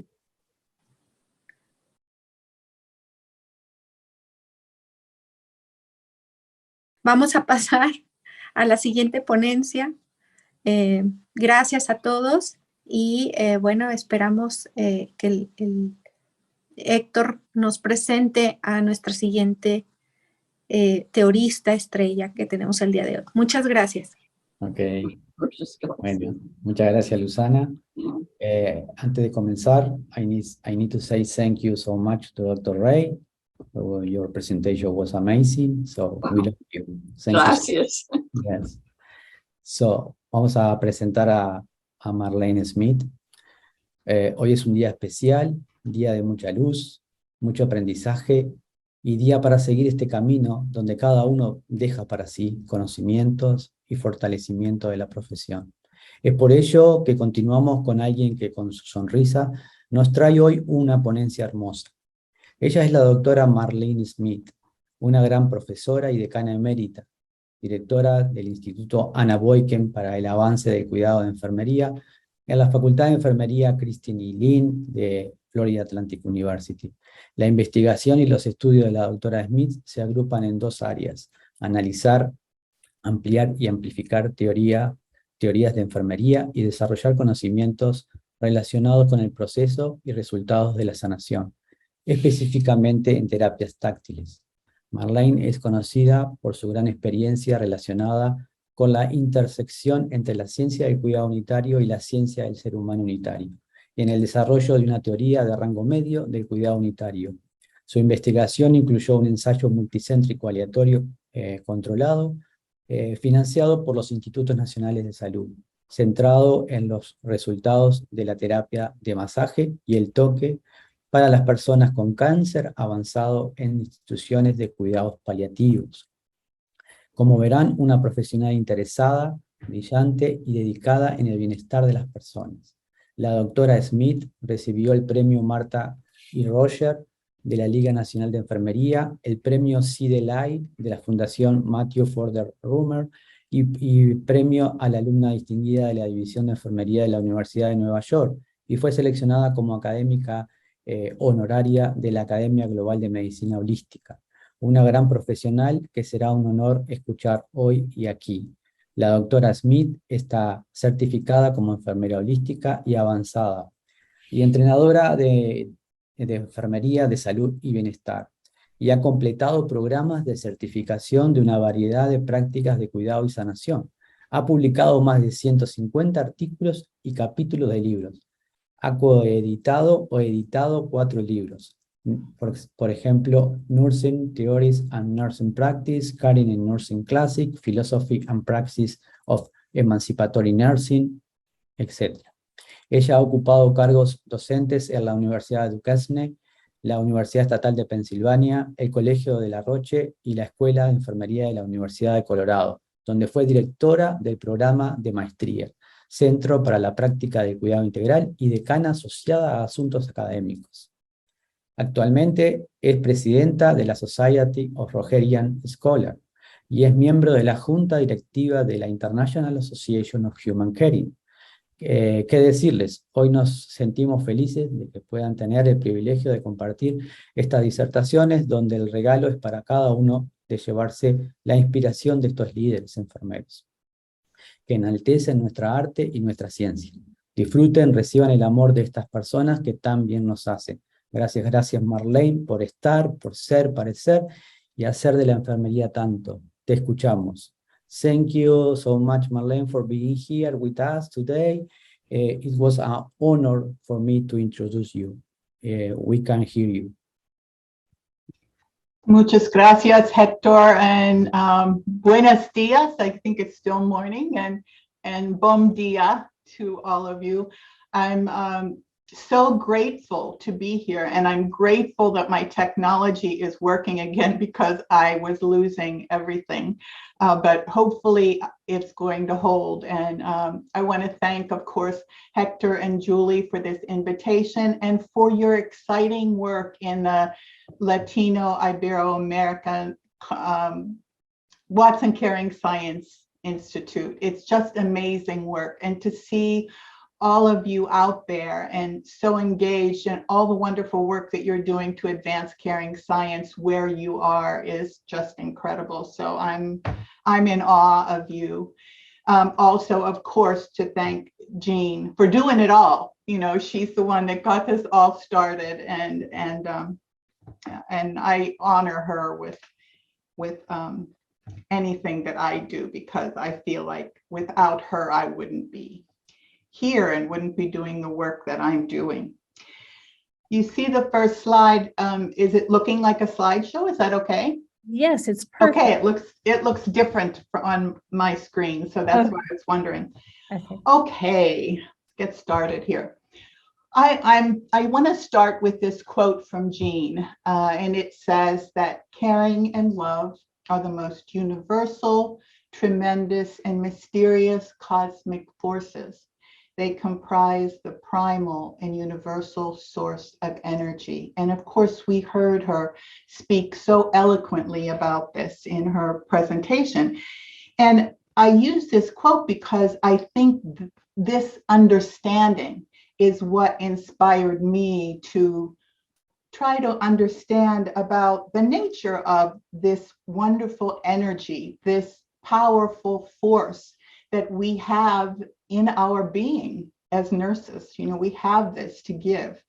And so I think the middle range theory of unitary caring was born in an effort to understand how do we practice as nurses to unleash this power, this energy of caring and love for the purpose of healing.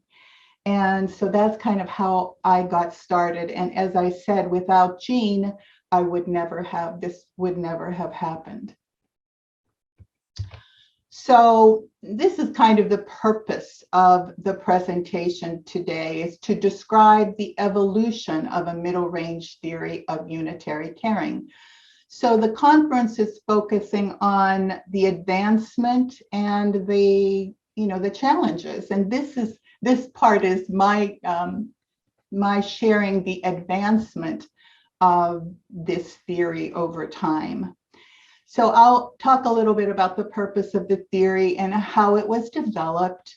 And then the last 3 bullet points you see, substantive foundation, structural integrity, and functional adequacy, are about the critique of middle range theories, how we want to present a middle range theory in terms of providing the substantive, the philosophical foundations of where it came from. And then structural integrity is how it all fits together to somehow create something that is clear and meaningful. And functional adequacy is very important in a professional discipline because it's all about how this is guides our practice, informs our practice, and informs our research. So that's hopefully what I will get to today. So I just wanted to start a little bit with how my career trajectory, happened. And I really think that, when we have our careers, what happens is that we are, our journey in scholarship is all about the meaningful mentors that we have and the planned, both planned and unanticipated twists and turns that happen in our lives, and also synchronicities. And I think as I look at my career, a lot of this has happened. I studied for my PhD at New York University with Martha Rogers and others who were studying the science of unitary human beings. And that was meaningful to me, very inspirational. And it just so happened that in, it was 1988, my husband happened to get a job in Colorado. And so I was working at another, college in the Pittsburgh, Pennsylvania area. I was working there. And so I had to travel across the United States to Colorado from Pennsylvania.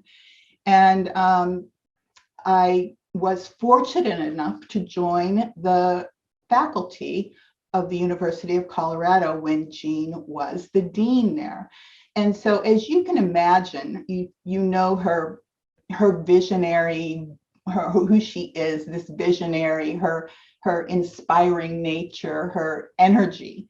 And all of that was just, when I got there, I was able to be involved in this care environment where she was developing her ideas. I mean, they had already started long before that, but I was listening and learning to her and to others there. And besides me, there were some other unitary scholars who joined at that time. So I was able to kind of be with them and learning together and growing together. So that's how I first started getting interested in. Here I was coming with this focus on the science of unitary human beings, and I'm here in this environment where we're growing caring science. And so how was I going to bring those together in some way? At that time, Martha Rogers was one person who voiced her opposition to caring being central to the discipline of nursing. And so I was very, curious on, it was essential to the discipline of nursing, but how could I make it so that it was, it was consistent with the view from a unitary science perspective. So that's how I started. Then I was at University of Colorado for 18 years and then moved to Florida Atlantic University, also a center that was developing in caring science around Boykin and Schoenhofer's work and other caring theorists. And over time, I was Associate Dean for Academic Programs and then became the Dean and was the Dean there for 8 years. And so besides my theoretical work, I was really able to see how to bring caring into a curriculum, for example, and also to kind of, not that it wasn't there, but to continue to work to highlight it throughout all of the aspects of our academic work. So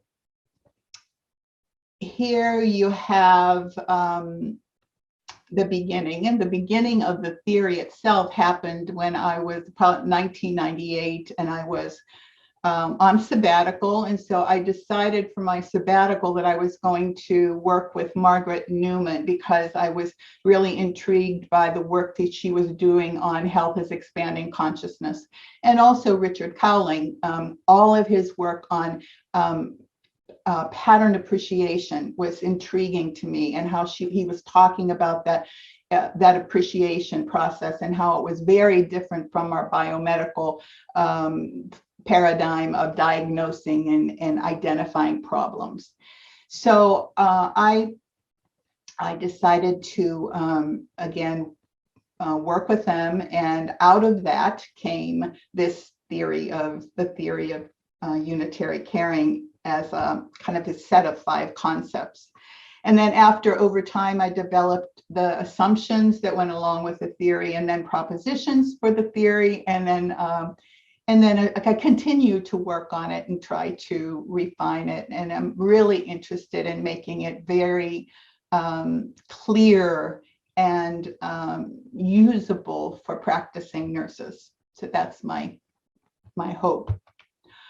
All right, so this is an interesting slide, and I'm going to show it. It's what I call the structure of the discipline, and it kind of reminds me of what Jean was talking about, you know, when she was talking about the discipline being so important, and for us to focus on, you know, before we really look at the profession, because the discipline is the foundation of the profession, right? And she talked about the meta paradigm, and as you see here in my image here of the structure of the discipline, at the top you see nursing meta paradigm. And I hope that right now I'm going to propose that we throw out the old meta paradigm that Fawcett had, and we think about that caring, you know, the Fawcett meta paradigm was person, environment, health, and nursing. And so if we're going to use the meta paradigm at all, we need to say person, environment, health, and caring as the nursing meta paradigm. But I think even the meta paradigm is something that I think is kind of a disconnected way of us thinking about the discipline, both focus of our discipline. So Margaret Newman, you know, I believe it was 1991, put out a paper, Newman, Simon, Corker, and Perry, a paper that was called the Focus of the Discipline of Nursing. And in that paper, she said that, you know, any discipline is a field of study. And so what is the focus of our field of study in nursing? And so she said, the focus of the discipline of nursing is caring in the human health experience. So that was, I think, a you know, landmark paper, because it really brought that to the forefront from a person like Margaret Newman, who was a unitary scholar.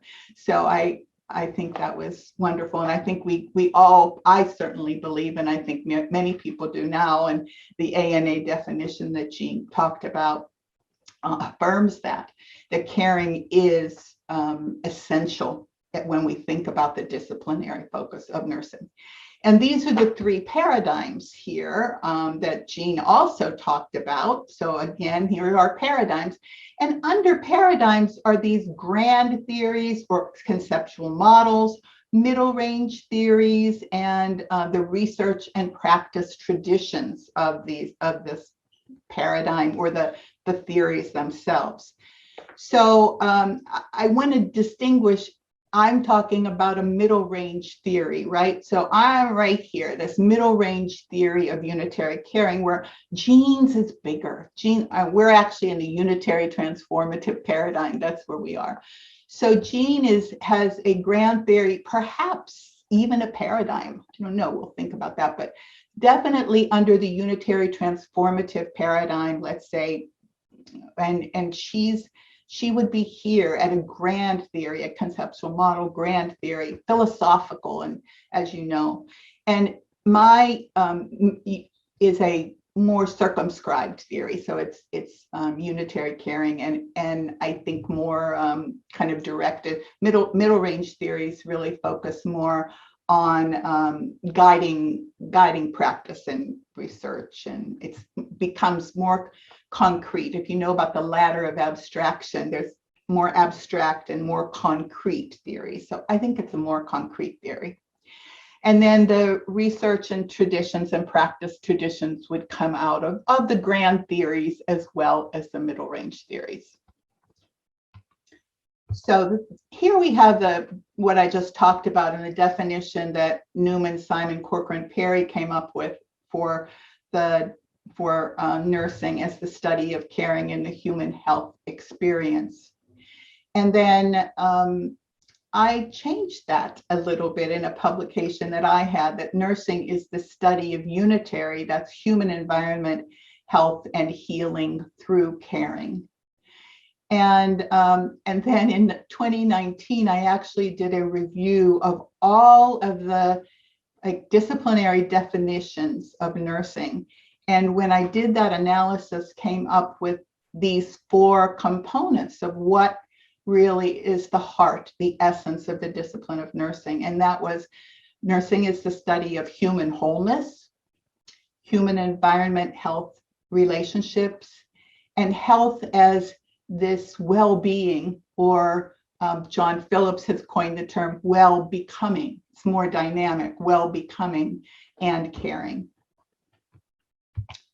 So what's theory? And these are my favorite 2 definitions of theory that I've used to teach all the time, because I think they're very open and they really, tell us what theory is, and what it's, how it really guides us. So theory is an imaginative grouping of knowledge, ideas, and experience that are represented symbolically and seek to illuminate a given phenomenon. And that's from Watson. And then the second one is, theory is a creative and rigorous structuring of ideas that projects a tentative, purposeful, and systematic view of phenomena.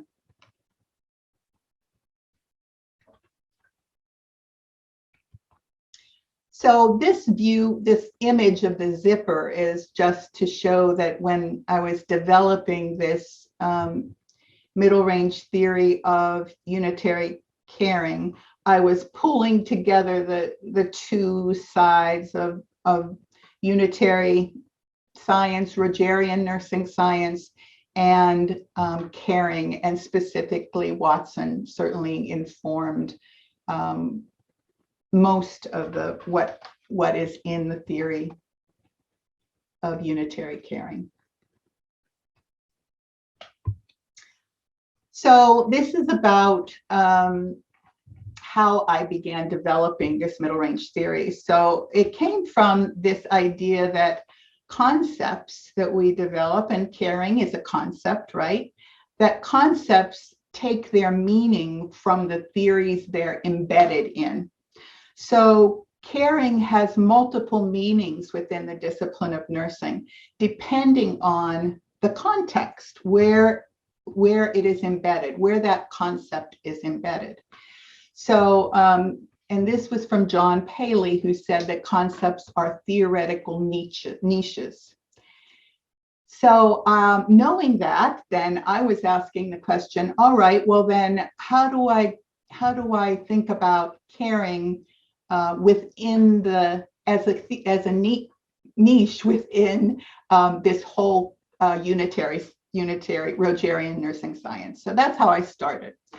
So the first thing I did was to identify all the existing meanings of caring that I could come up with that aligned with my idea of caring as a way of being, a way of living. So it was aligning with this idea of kind of a concept in myself of unitary caring. So what's in the literature of this idea of caring as this, this energy, this way of living and being in the world?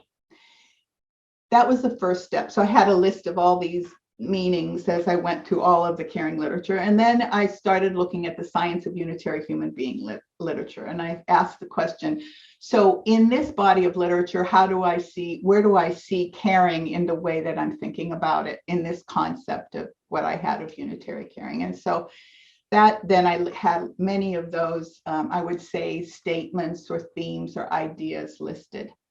So as I said, I was knowing what I was looking for, and I was searching for, okay, there's this idea that I have, how is it reflected in the literature? And then I put that together into first these 5 concepts that were the concepts of the middle range theory of unitary caring. And then I took the theory and I actually began to take it and bring it to the life of nursing practice. How does it live in nursing practice? Okay, so these are the questions that I began with. What is caring within the science of unitary human beings? Or what is the quality of being in a mutual process that is in general referred to as caring? And then my beginning assumptions, right, when I started this in 1998, was that caring is a way of participating knowingly in human environmental field patterning, and that caring is the manifestation of human environmental field patterning in the process. And so this is really the language of Rogerian science. And I know Howard comes after, and so probably listening to him will further clarify this, but that caring is this, caring is a way of being in the world. It's a way of participating knowingly in how the patterning of this field changes over time. So these are the assumptions. There are 4 assumptions that I developed from the theory. And the first assumption is that human beings are pan-dimensional energy fields. Integral, that means they're together, there's no separation. The human beings are energy fields, integral and in mutual process of patterning with pan-dimensional environmental energy fields. So this, one of these assumptions came directly from Rogers, right? And this really says that, reflects this idea of energy field, that human beings and the environment are this dynamic, flowing energy fields, and that there's really no separation. We're in this mutual process of change where patterning is occurring. And the pan-dimensional means that it is non-local. This construct that we have of time and space is a human construct where where we're on this plane of existence, but that reality is really beyond this 3-dimensional space and linear time that we have constructed for ourselves. And that human beings is the second one, is that human beings knowingly participate in the unitary patterning of their well-becoming. And again, this is bringing in that idea of Barrett's knowing participation in change that is happening as we begin patterning our own health. And well-becoming, again, is that more dynamic word for well-being, well-becoming. And that this happens through this power of knowing participation in change happens through awareness, through our choices, through our freedom to act intentionally, and through our involvement in creating the change that we want to see happen. And then the next assumption is that consciousness is the pan-dimensional awareness, which I've called knowing and being, of the human environment energy fields. Newman refers to consciousness as the informational capacity of the human environment energy field. And the universe and all its manifestations possess consciousness. Consciousness as pan-dimensional awareness expands. And we know the universe has consciousness, is conscious. And Newman described love as a quality of absolute consciousness, the all-knowing and loving creative energy or consciousness of the universe. And of course, Jean has talked about this, and you heard her talk about that in her presentation. Caring is a quality of consciousness and a way of participating knowingly in human environment field patterning, through which wholeness is affirmed, diversity is appreciated, emergent possibilities are potentiated, and well-becoming is nurtured. So it is, again, saying, giving kind of language to this idea of how this quality of consciousness, this caring, caritas consciousness, we'll say, is a way that we're participating in the patterning of the field, which manifests in well-becoming and healing. All right, so the first concept, those are the assumptions. The first concept is called manifesting intentions. And manifesting intentions was first defined as creating, holding, and expressing thoughts, images, feelings, beliefs, desires, will, and actions that affirm possibilities for well-becoming. And this says something about the power of intentions, the power of our intentions in patterning, in change. And I think about intentions as energetic blueprints, because if we think about this, you know, we're in the midst, we're energy fields, that we're in the midst of this larger universal energy field, and our intentions put out the blueprint, and it doesn't cause change. This isn't a causal model, but what it does is it can potentiate transformation. It illuminates possibilities that we have. So intentions are just those blueprints that we hold. And I took this from Marcus Aurelius, that the color of one's thoughts dyes one's world. The color, he said, the color of one's thoughts dyes one's soul. And then if you take this farther, the color of our thoughts dyes our whole world. So our thoughts are what we're holding in our heart, matters in what manifests before us. So we participate in the construction of form, of space and time. And this is similar to, you know, David Bohm's work on the implicate and explicate orders of reality, that the implicate order is this hidden, what's hidden beneath, you know, it is the primal, it is maybe a consciousness, it's consciousness, and that it's manifest in the explicate, what we see and interact with in our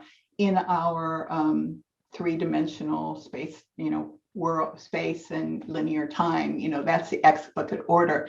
But the implicate order is really giving birth to this. And so this is, I think it's similar to that when we think about this idea of manifesting intentions. So these energetic blueprints. So if we think about the field, this energy field, and our intentions are these energetic blueprints that are out there that can potentiate transformation. This isn't a causal thing. We don't think and it happens. It's just part of that patterning, but we put that out there with our intentions, and that creates the possibility for transformation. And then Marcus Aurelius said the color of one's thoughts dyes one's soul, he said, but also the color of one's thoughts dyes one's whole world. So we have to attend to what our thoughts are, what we're putting out there, because that has power. It's the power of participation. And we participate in construction of form, space, and time. Bohm's implicate explicate orders, I went into that, you know, the implicate order is the ground, it's the unseen, it's the field. And out of that implicate order comes the manifestations of this, of the, you know, those what we're able to see in the world. So the implicate order is what is the ground for all that emerges. And so we're working in these intentions of that at that implicate order level. And that unitary caring is patterning the field to support the emergence of well-becoming through awareness of the power of one's consciousness, and it's what we hold in our hearts matter. And it's committing to being sacred space, reverence, commitment, authenticity, concern, and presence in engaging in any encounter. Okay.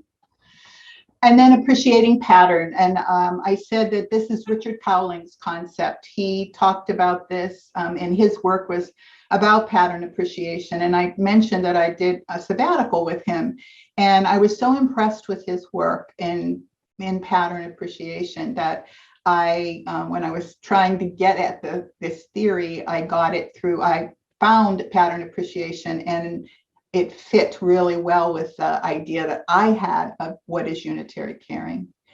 And so it's valuing the other as unique and whole and celebrating diversity and seeking to understand the person without trying to change him or her. And it's apprehending with awe the infinite variation of human life. So the next one is apprehending wholeness through experiences, perceptions, and expressions. These are what Richard Cowling came up with as you know, kind of manifestations of wholeness. We know pattern through experiences, perceptions, and expressions.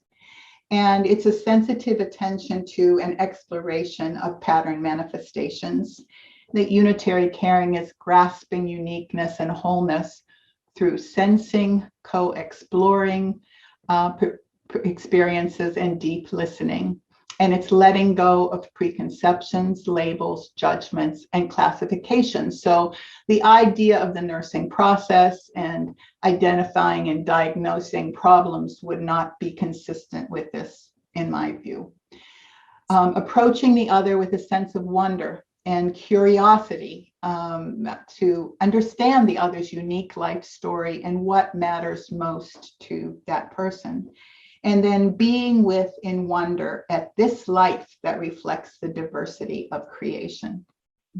So the next slide, is attuning to dynamic flow. And attuning to dynamic flow is sensing where to place focus and attention in mutual process. Dancing to the rhythms of relating. It's this vibrational resonance that we have because we're energy fields, right? And we can sense, we have the ability to resonate with the vibrational frequency of another, and we can pick up cues through that. And so it's following those leads as we're interacting, surfacing what's important, what we're picking up. And that's that idea of energetic resonance. It's tuning into another's vibrational frequency. The next one is attuning to dynamic flow is attuning to the subtleties that present themselves in the moment, really being sensitive to cues from self and other, trusting the spontaneous, intuitive insights and feelings that arise. And it's an awareness of when and how to move, to be still, to speak, to be silent, to laugh, to cry, to touch, to withdraw. And it's seeking understanding by being with rather than directing, advising, or prescribing. And it is being in relationship without a bag of tricks, but trusting in the transformative power of presence. So the next concept in the theory is experiencing the infinite. And it's defined as pan-dimensional awareness of coextensiveness with the universe occurring in the context of human relating. And I would even say, beyond human relating, let's say. And it's transcending the physical material world bound in space-time. And that's Watson, she's talked about this in the caring moments. You can go to the next one, yeah. Experiencing an expanded sense of self, which includes transcendent qualities. And this is what I was referring to, where Jean is talking about the spiritual union, where persons transcend self, time, space, which is this actual caring occasion or a caring moment, where there's that transcendence of space, time, and physicality. It's experiencing the nurse person relationship as sacred and holy. And every person we meet, we have to understand that we're on holy ground when we're with them. So it's really acknowledging that and bringing it to heart. That love is the highest form of knowing and caring, and that through caring, there are limitless possibilities or miracles can happen. There's an experience of connectedness to all that is, extending beyond space-time boundaries that defies description in ordinary language. Okay. And then the final concept is attending the birth of innovative emergent patterning patterning is inviting creative emergence, and this is the definition. And I love this definition because it reminds me, the inviting creative emergence came from also from Janet Quinn's work. And what she talks about is the nurse as midwife. So if we can think about attending the birth of these innovative emergent patterning through affirming potential for change, nurturing awareness of possibilities, imagining new directions, and clarifying hopes and dreams. Next. And that's what I had in that first one, is about this image of the midwife attending the birth with presence and patience and trust in the process and hopeful anticipation and wonder, and letting go of what preconceived outcomes, but welcoming what emerges. And that's this idea of inviting creative emergence. And that Quinn talked about healing as creative emergence, and Newman talked about nursing as transforming presence. The presence of the nurse is transformative. And allowing the person to grow in their own time and own way is from Mayeroff. And inspiring well-becoming by creating safe space for new patterns to emerge through supporting or coaching or offering encouragement. And then the idea that people change and grow in their own time, and they know their own way. We know our own way to our own well-becoming, our own healing. And the nurse is there to help those that we're with to discover this. And we become sojourners with them on their journey to well-becoming, to healing. Okay, next. So the next step in the development of the theory was to these propositions. And so the propositions were developed to clarify the concepts and I guess simplify and clarify, I would say. So these are the propositions for manifesting intentions, preparing self to participate knowingly in human environment patterning for well-becoming, focusing on images, thoughts, and intentions for well-becoming, and moving from affirmation to action to support well-becoming. And the next one is appreciating pattern, and that's grasping wholeness in perceived fragmentation, valuing uniqueness and diversity of patterning with wonder, acknowledging what is without attempting to fix or change it, exploring what is meaningful in the moment, and coming to know by listening to the other's story. And attuning to dynamic flow is being truly present in the flow of relating, attending to the subtleties of meaning, synchronizing rhythms of self with other, and trusting intuition in mutual process.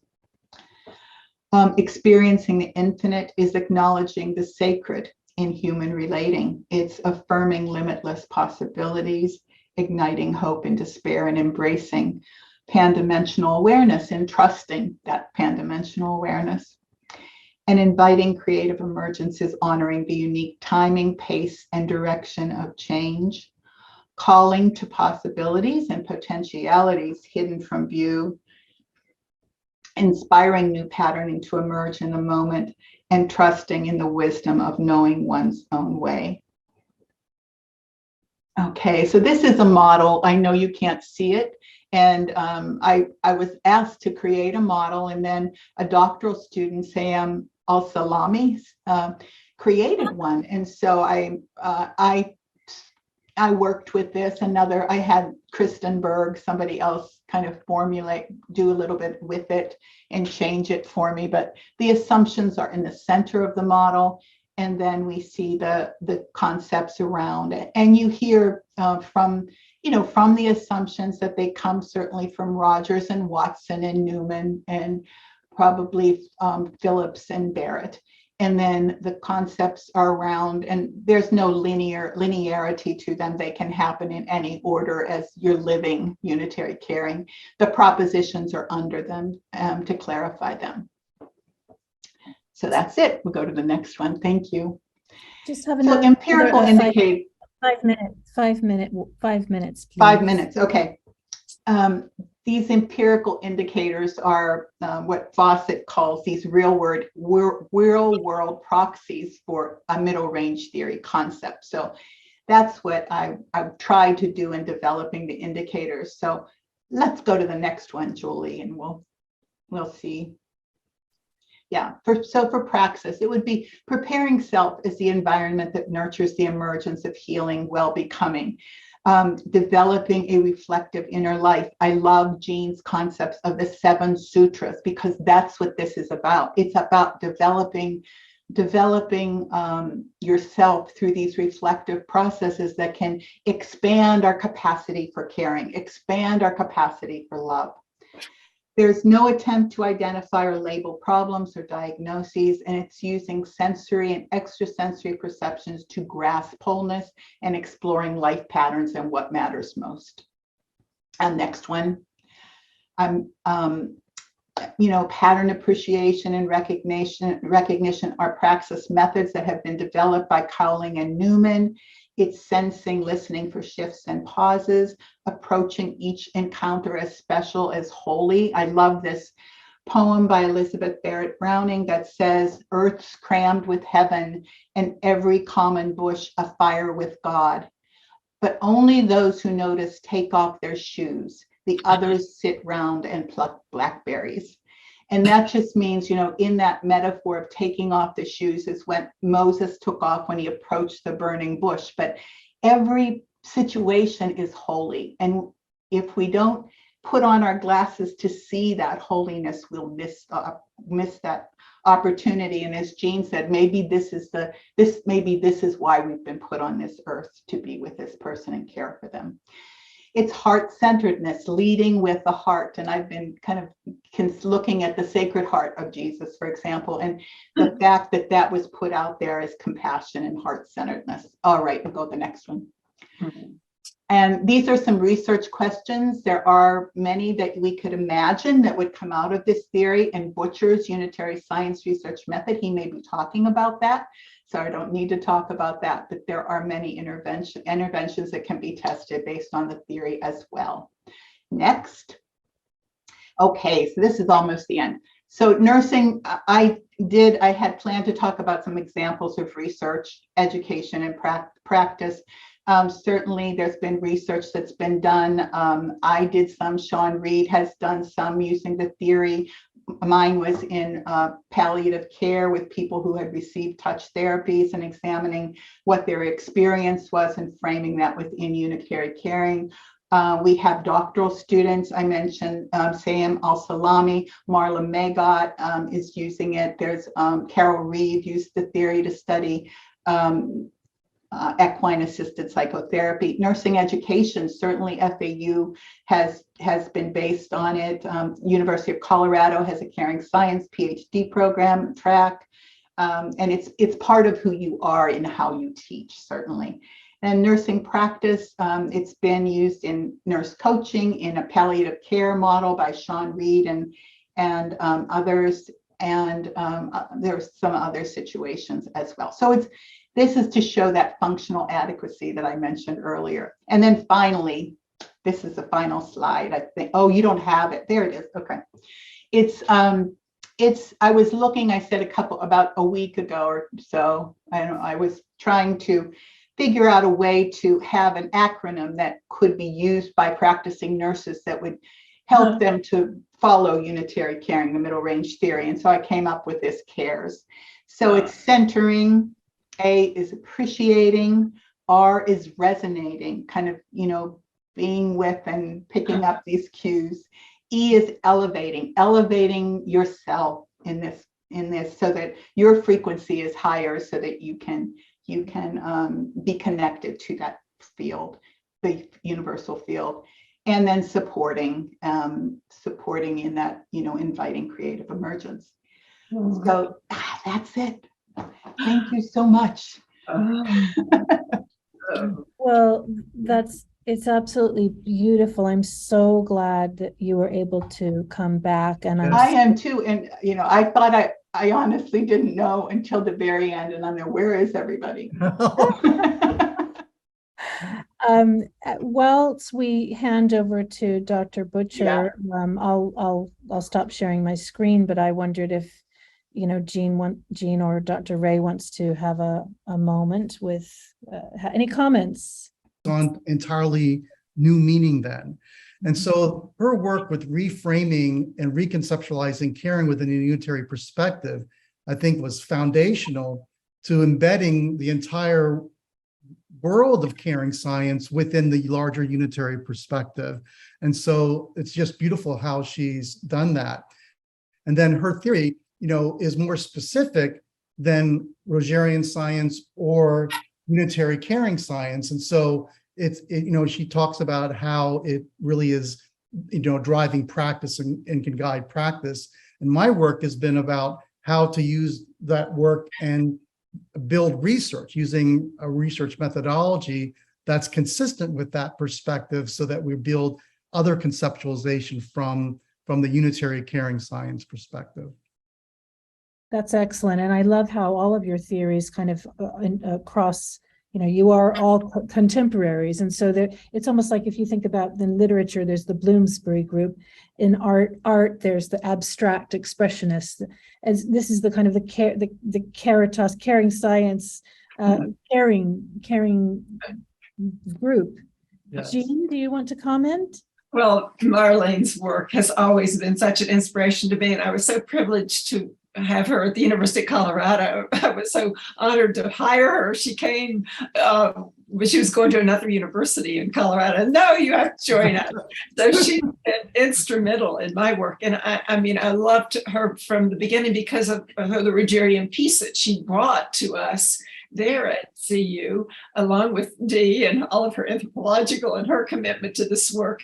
So it was quite a haven there for a period of time to have that convergence between her work and caring there at CU, but then to see how it has evolved. And I love the consciousness and the overlapping of the theories with the consciousness, with the pandimensionality, with the oneness, with the transpersonal. I mean, if you put transpersonal into that framework of hers, that too is that pandimensionality that goes beyond any one moment. So there's a lot of exciting there. And I love the way she took all the caring literature and all the caring theorists, and she integrated that and summarized it through these commonalities with the Rogerian. And to this day, it's such an inspiration. And I can't remember all of them, but one of them is about appreciating pattern, and one is about creative emergence and attending to dynamic flow. I think there's another one, I can't remember all of them, but there's such a way of us to see in this broader field what we're actually doing, how we're actually being, that we don't even know. So it just gives me such an inspiration to think about the power that we hold with this consciousness, this intentionality, our very being, when we are in holding this broader pandimensionality of our work in our world. It's brilliant. It is, but as Howard says, it is brilliant. Thank you so much. And I thinking about Dr. Ray's work with, of course, the military work. And by the way, thank you so much for your service, Dr. Ray. Of course, we work a lot with veterans. We have, I believe we have 10 VA hospitals now that work within Watson's caring science theory.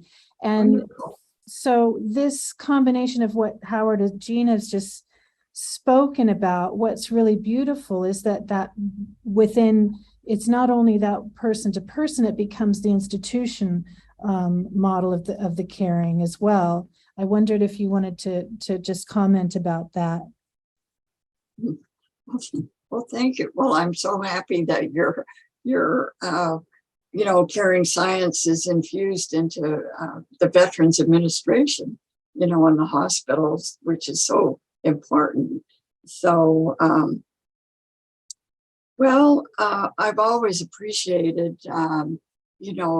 Roger's unitary science, and as Marlene had shared, was initially Dr. Rogers didn't have caring within her framework, you know, and I think both Jean and I knew that she didn't think that caring was a theory, right? Oh yeah.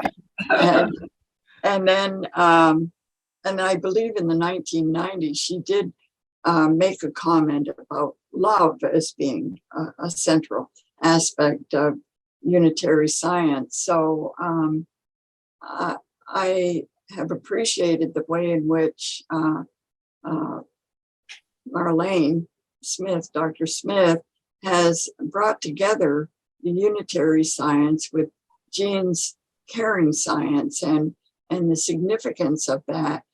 And as you just mentioned, Jean, about consciousness and how critical that is now as we're moving into IT and robotics, and what is the meaning of that, you know, within the notion of caring. And you know, your model with Hildegard of Bingen, you know, showing the, you know, out of the top of her head, you know, the consciousness, and then going, you know, around the whole universe. And so I think that the way that these theories are integrated, you know, will hopefully make more of a difference now that we have this definition of nursing, you know, in the United States as caring science and art, which is, you know, I think a lot is attributed to you, Dr. Watson, and certainly Marlene Smith, who was very instrumental in helping develop the essentials, the new essentials of nursing, which are being initiated in different curricula in the United States. So are we able to get Dr. Smith? She's just trying to click back on. Bear with us. I'm going to take this opportunity. I didn't realize that we'd have some time for the questions. There are quite a few in the chat. I'm going to pull out Sherry's if she's still around. I know that she's working today, so she has a question for the panel. Thank you for joining us, Sherry. Panel, can you picture nursing practice as an independent body, similar to a physician, no longer attached to hospitals, and are able to provide nurses as independent contractors? What would that benefit the nursing profession, or would it hurt the nursing profession? Interesting. I'd love to respond to that because I've envisioned a future practice model that's very futuristic, where nurses would actually be, well, as a matter of fact, let me back up. When we developed the clinical doctorate at Colorado, we did it with 5 hospitals as a pilot. And the pilot was to create new professional practice models for nursing. And one of them was to hire nurses. The nurses were hired by the hospital, but they were outside the hospital. They were in community settings. And I think another level we can think about is, in reality, and I think the pandemic's kind of highlighted this, we're moving to a post-hospital era. And nursing has its history in the community with people wherever they are.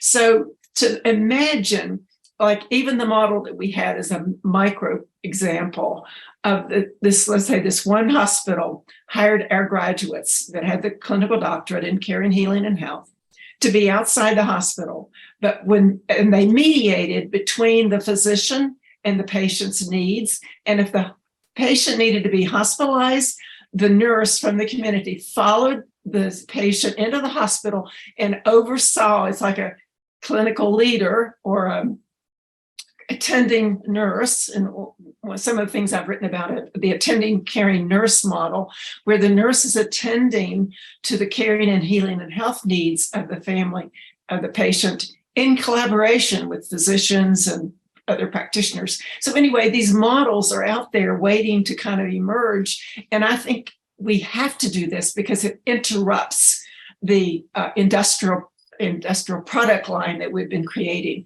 So I think any of these opportunities to experiment, and that in the hospitals that I'm working with, I'm really wanting to encourage them to do some pilots. And as a matter of fact, one of the hospitals in Florida, this is several years ago, her name was Joan Clark. She's still very active in the nursing leadership administration group.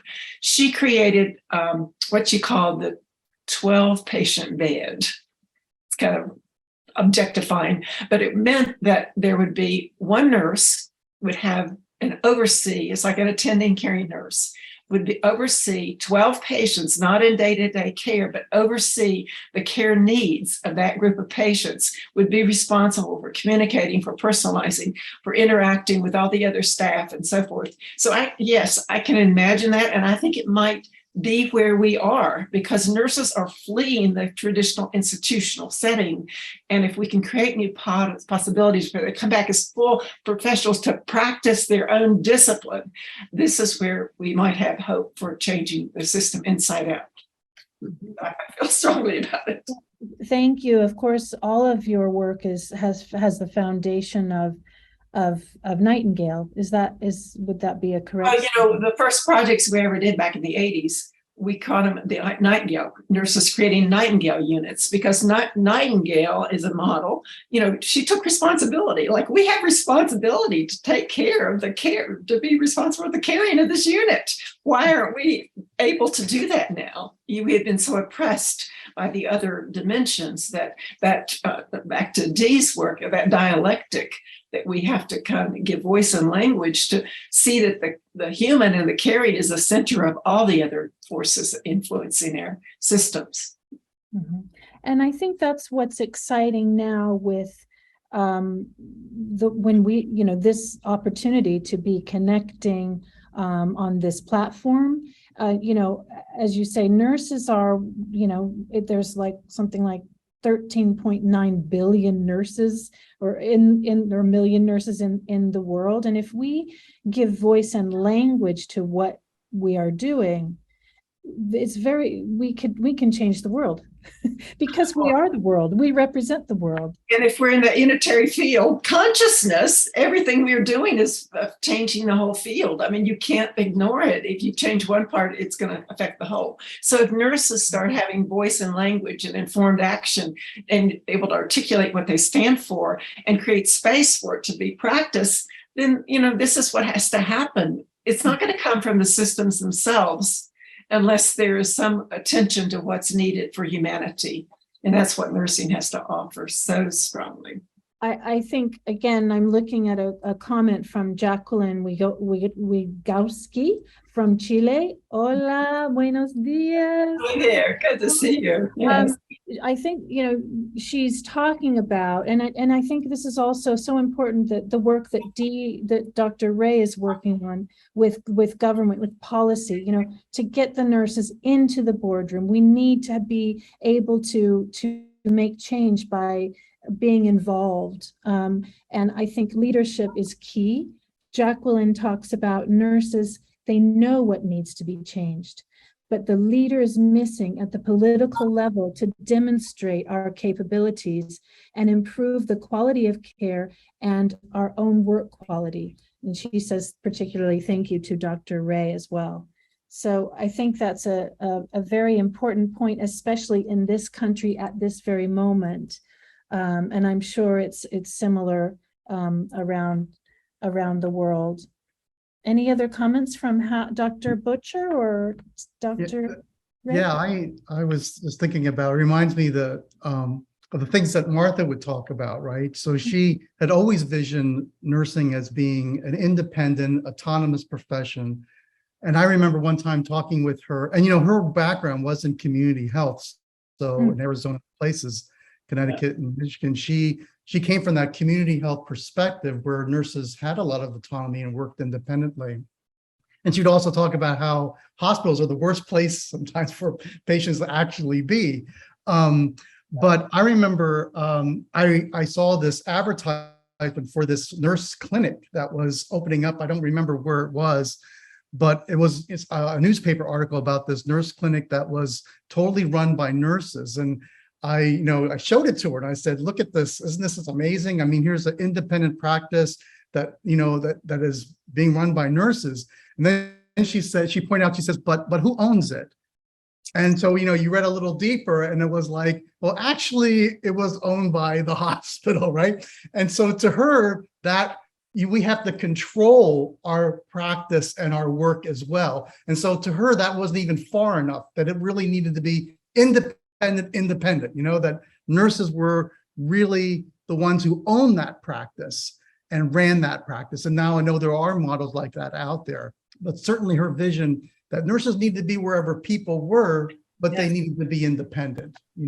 Everybody needs and benefits from nursing, but we should be independent from we shouldn't be controlled by other kinds of institutions. I have a wonderful example of that from one of our graduates years ago. She graduated from our program in maternal health and family care and women's health. And she went back to her community down in Durango. I mean, she's a living example of this work right now.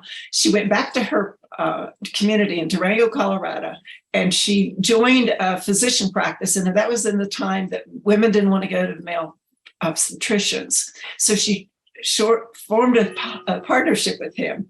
It increased the increase of the patient load for that obstetrician by like 20% or something. But she left that and created her own women's health clinic. It's the largest one in Colorado. And it's still to this day is highly active. She's very, very successful. And she now hires physicians as backups. In charge. Her name is Karen, and she's phenomenal. I mean, really, it's just an example of how this can be, but it's just a one example when it can be all over the place, or new possibilities.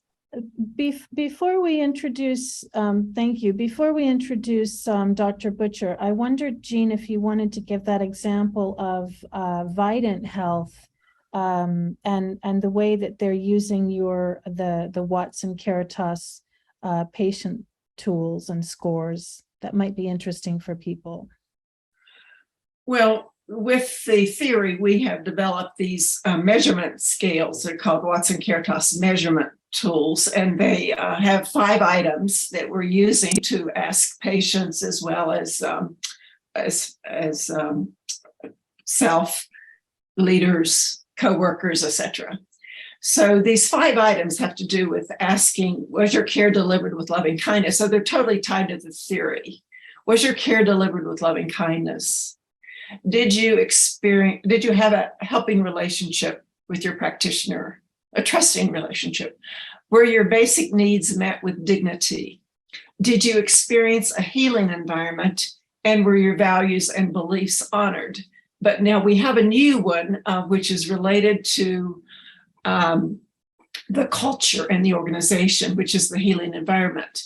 So we have these measures for patients, for self, for co-worker, for leaders, and the culture and environment. So Vidant Health, as an example, they're using the cultural variable, the measurement of the cultural environment, to put leverage on the CEO and the board, because they, especially with the crisis and the nurses exiting, they have a responsibility as administrators to create a caring and healing culture for the staff, not just nurses, for the whole team, to have this new consciousness for the healthcare, for their system. So they are now using this in a way that is affecting the salary increases of the administrator. Now that's pretty heretical, because when you start seeing that shift, and that's because you have leadership at the top with the caring commitment and the consciousness and the be able to get voice and language, and their administrators with this ability and power to use the politics, the communication, and the policies to really change what's important. I'm breathless and always inspired, and it just brings together so much of what we already know, and she brings it so beautifully to lift us up. And I love your last acronym for that whole CARES. That's brilliant. It just summarizes it so succinctly. It's like the 7 sutras.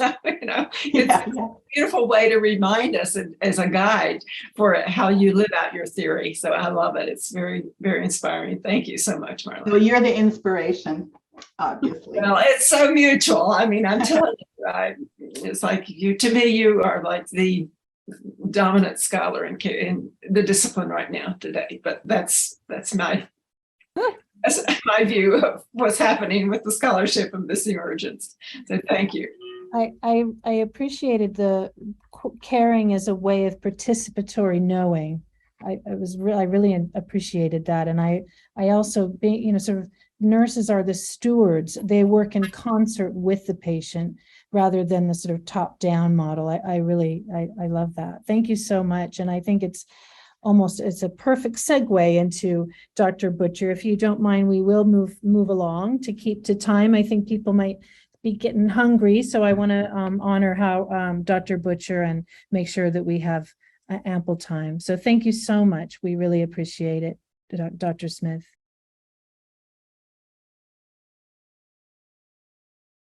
Haremos estas excelentísimas ponencias de este mediodía con un señor de la enfermería moderna. Él es doctor en enfermería, un doctor en enfermería que tanto hace por nuestra amada profesión, y que con ese corazón intrépido y palpitante de emociones y pasiones por la profesionalización íntegra y continua de enfermería, hoy nos deslumbrará, contándonos de la ciencia del ser humano unitario de Roger. Él es Howard Carl Butcher, un docente guía enfermero que apoya y promueve el doctorado en enfermería. Es profesor y director del programa en doctorado de enfermería de los Estados Unidos de América. Es editor principal de la 7ª edición actual de la clasificación de intervenciones de enfermería NIC, publicada en 2018, que incluye 565 intervenciones y más de 14.000 actividades en enfermería. El NIC se ha traducido a 12 idiomas y está integrado en el EHR en más de 1.778 agencias de atención médica en todo el mundo, para facilitar el razonamiento clínico, la planificación y la documentación de la atención de enfermería. Sí, es él. Él es quien te ayudó a jerarquizar, clasificar y darle nombre y apellido a tu proceder práctico de enfermero. Enfermera que tú eres. También el Dr. Butcher se desarrolló una metodología específica para la ciencia del cuidado unitario, el método de investigación hermenéutico fenomenológico del cuidado unitario, que se publicó en Nursing Science Quarterly recientemente. Howard es conocido como un erudito de Rogerian, y es así que completó una tesis de maestría y recientemente, ¿sí? Como bien escuchamos y vamos a apreciar, ha relacionado una disertación de doctorado conceptualizadas dentro de la ciencia de los seres humanos unitarios de Roger.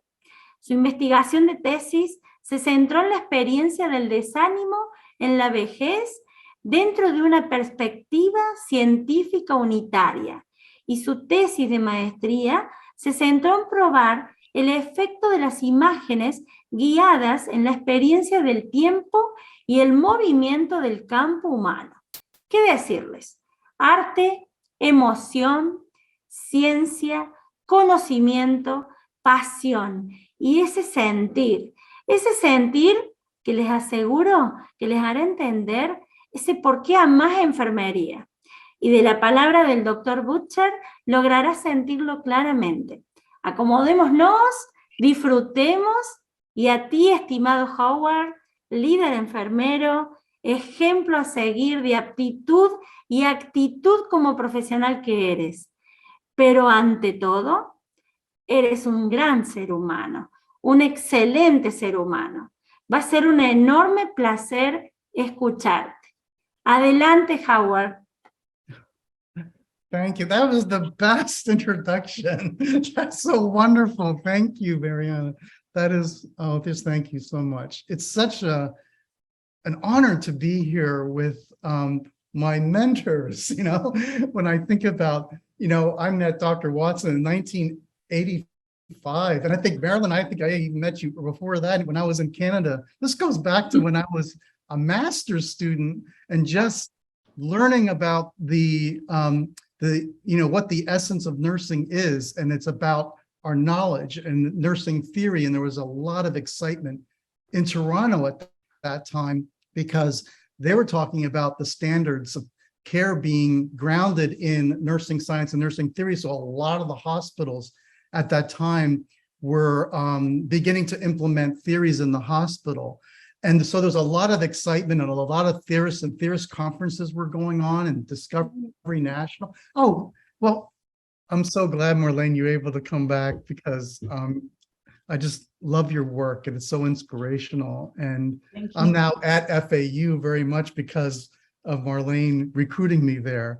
And now I'm working with these doctoral students that are using your theory. And that's why I developed that methodology so that they can continue to build your science. And thanks for mentioning that. That's great. But yeah, your work is just amazing. I feel that what I'm going to be talking about is like the canvas that we're sort of like painting on. And that's Rosarian science and that worldview, that new paradigm, the unitary transformative paradigm that your work is grounded in, and now also Dr. Watson's work is linked in. So it's that canvas that sort of like we're painting on, and I want to try to bring some clarity to understanding those concepts and principles that are in Rosarian science. But I feel that a lot of what Dr. Watson and Dr. Smith have said is, your words have been adding clarity all along to what unitary science is. And so your views and everything are totally consistent with, of course, what Martha was talking about. And it's just an honor to be in your presence. You've been mentors to me throughout my career, starting in the mid-'80s. So it's been, this is just a great panel.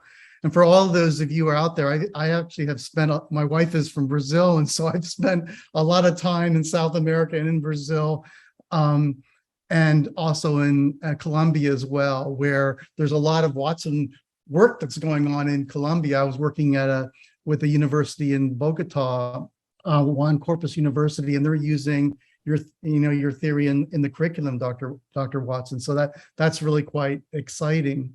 I know that in my introduction, I'm also known for my work with Nick, but I don't see any of that as separate. My whole career has been around our unique body of knowledge, whether it be our conceptual systems, our philosophy, but also our nursing languages that actually give a language to what we do, and how do we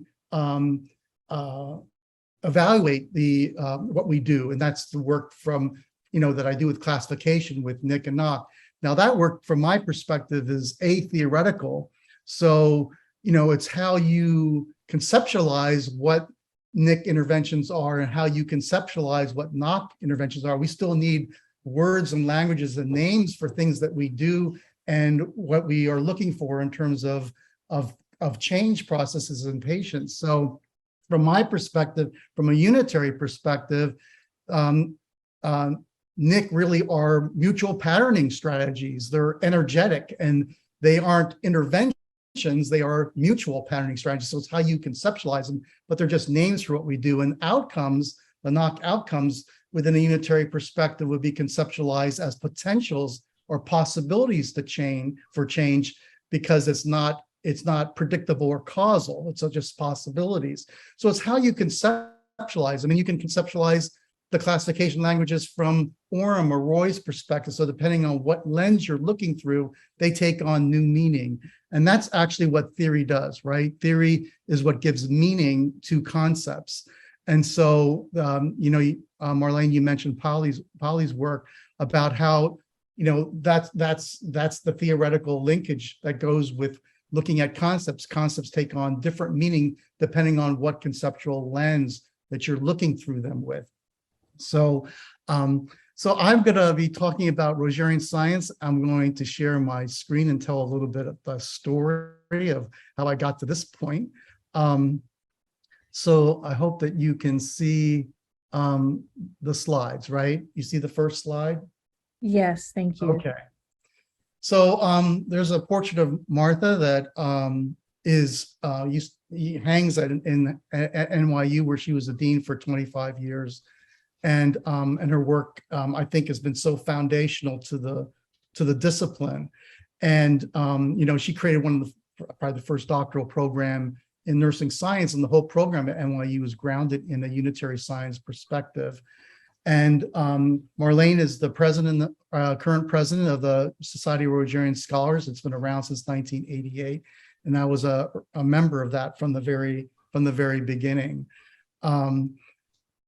So why are we talking about why are we talking about Rogerian science in this conference that really is focusing on unitary caring science? And it really goes back to the statement that Jean wrote in 2020. I know that her thinking goes back much earlier than that, even back to that 1999 article that Marlene and Dr. Watson wrote together, where it was really that's where the zipper took place that brought in the unitary perspective with caring, and you know, a unitary caring science evolved out of that. I think evolved out of that 1999 article. Excuse me, Dr. Butcher, if you could speak just a little bit more slowly, please. Yeah, I'm going pretty fast. Gracias. Yeah, so it was in that 1999 article that where I think that there was the movement of bringing the unitary perspective and meshing it with Rogers and caring science coming together, and the work of reconceptualizing caring within a unitary perspective. And so I think that to really understand the work that Marlene is talking about and the work that Dr. Watson is talking about is having a foundational understanding of what Martha was talking about in terms of unitary science. So this is kind of like the big picture then of what unitary science is, and it informs unitary caring science. I was thinking about how that, you know, I read a book by David Pink, and he talks about how we're moving from, if you look at evolutionary, we move from the agricultural age to the industrial age. And now a lot of people think that we're in the information age, right? Everything is about information system and information processing. But I think we're now, we have moved out of the information age, and we are now in what he calls the conceptual age, because information is meaningless without some sort of conceptual framing of what the information means. And so these theories and theoretical work that's going on in nursing is representative of the conceptual age that we're in. And I see that coming back into nursing.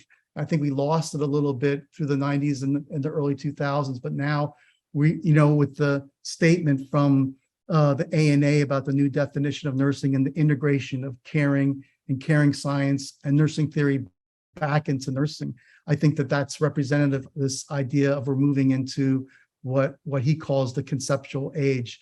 And so understanding these frameworks is very important then to understanding our practice and what we do. So this was the book that really kind of, this title, when I saw this, Dr. Watson, to see unitary up there, unitary caring science, of course, it brought, you know, Rogers right to the forefront for me when I saw that title.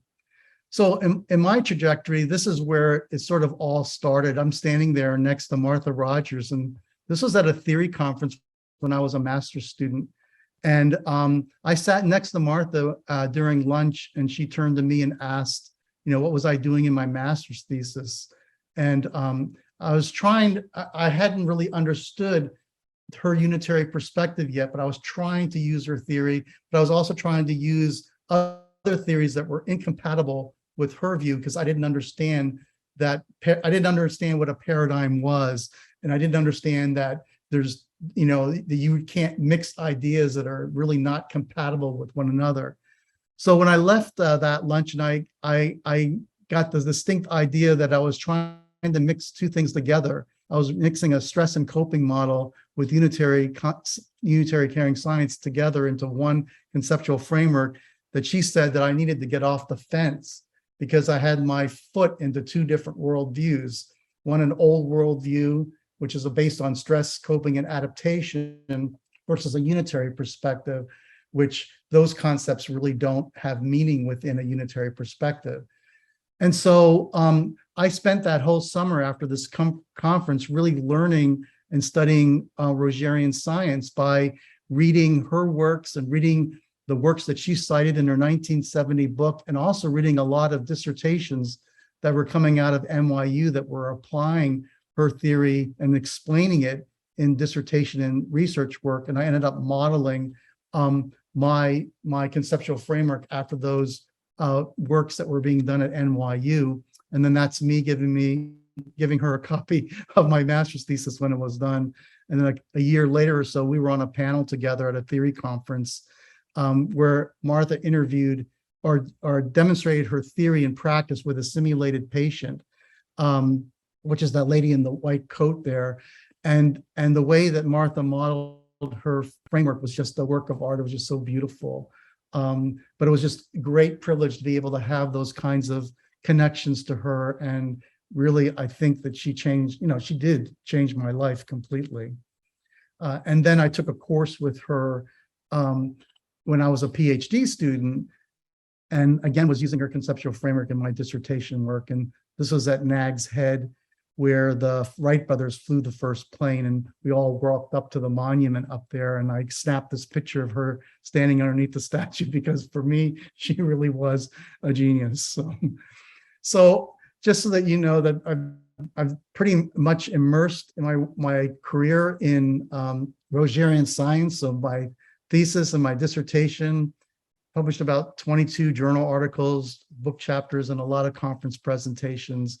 And I have this wiki site that everybody can access that is a work that is, taking a long time to do, but there's a lot of content up there where there's a sort of like a lot of information about it. It's designed like a textbook where you can learn more about Rogerian science. And that's what that cover of that book looks like. So I did this slide, I added the last minute because I was working on another presentation for the Rogerian conference. And I decided that maybe I should share this in this presentation as well. I'm kind of glad I did, because both Dr. Watson and Dr. Smith talked about the three major paradigms that comes out of the work of Newman, Corcoran, Perry, and Syme, and of the particular deterministic, interactive, integrative, and unitary transformer as the three major paradigms. Dr. Watson talks about this as era 1, 2, and 3, in that we are sort of like moving from this progression from the particular deterministic to the interactive integrative to the unitary transformative. And then when you look at Marlene's diagram, she showed how conceptual frameworks flow from each of these different paradigms. Mid-range theories flow from those conceptual frameworks, and then practice and research methodologies flow from them. For me, the particularly deterministic is more or less the medical model sort of thing. I don't believe there's really any nursing theories that are grounded in purely a particularly deterministic perspective.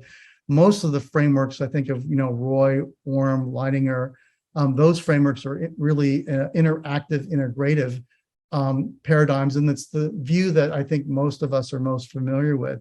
And then it's really Martha Rogers that formulated and founded the unitary transformative paradigm. But I've come to think that caring, Marlene talked about how caring, has not been included with Watson's perspective, within Fawcett's perspective of the meta paradigm. And I think it should be, and I've written as far back as 2004, that caring is a meta paradigm concept. But I'm going to take that a little further and say that I think that we have a caring paradigm, and that all the caring theories are grounded within the caring paradigm, but it really isn't. There's like two schools there's two schools of thought within this caring paradigm. Some of those caring theories are informed by an interactive, integrative perspective. That's why I have an arrow going down to that. And then some of the caring theories, the school of thought is really informed by a unitary transformative perspective. And I would put Dr. Watson and Marlene Smith's work as a school of thought within this paradigm of caring. And Parsi now is talking about her work as a separate paradigm, but it's informed also from a unitary transformative perspective. So I'm calling this sort of like a constellation of paradigms. I'm saying that there's really 5 paradigms in nursing by adding Parsi's human becoming and a caring paradigm that includes 2 schools of thought and calling that a constellation. So what I'm going to be talking about then is really what is that unitary transformative paradigm that's grounded in a unitary perspective that really is the work of Rogerian science and Martha's work. And this is a slide that is based on a table that Martha had in some of her early work, where this is what she was talking about when she was saying that, Howard, you have your foot in 2 different perspectives. You know, I was talking about a stress and coping model, which is the old view. And these are sort of like the concepts and ideas that are within the old view. And her work, she said, is grounded in a new paradigm, a new view, and they're really not compatible with one another. And so I needed to make a decision about where is my work going to be situated? Is it within a unitary perspective, which is the new view, or an outdated, what she would say was an outdated view based on Cartesian physics, which is a cause and effect reductionistic view of the universe. And so each of these words is kind of like the transition from the old to the new, going from looking at parts and pieces like cells to thinking about energy fields that are not reducible to particulates, or thinking of a universe that's always declining to one that's growing more and more complex and ever expanding. Thinking about the universe and the world as being 3-dimensional to being infinite and pan-dimensional. Thinking about, rather than homeostasis, where everything is about adaptation and equilibrium, to moving to the idea that everything is always dynamic and changing, which is homeodynamics. Stop, thinking about moving away from the world as separate, where person and environment are dichotomous and not really connected to one another, to where they are integral. So you can look at each one of those, and her unitary perspective is grounded in this new view.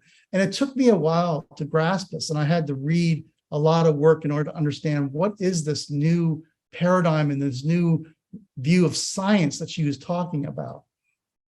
And this idea of going from being to becoming is part of it, because it's always, one is static and one is like continuously changing. Well, I don't know why it's making that noise. I shouldn't. Sorry about that. So these are some of the works that she cited in her 1970 book. She talks about, she read these works. She grabbed ideas from these works, but then she synthesized them into something that was entirely new.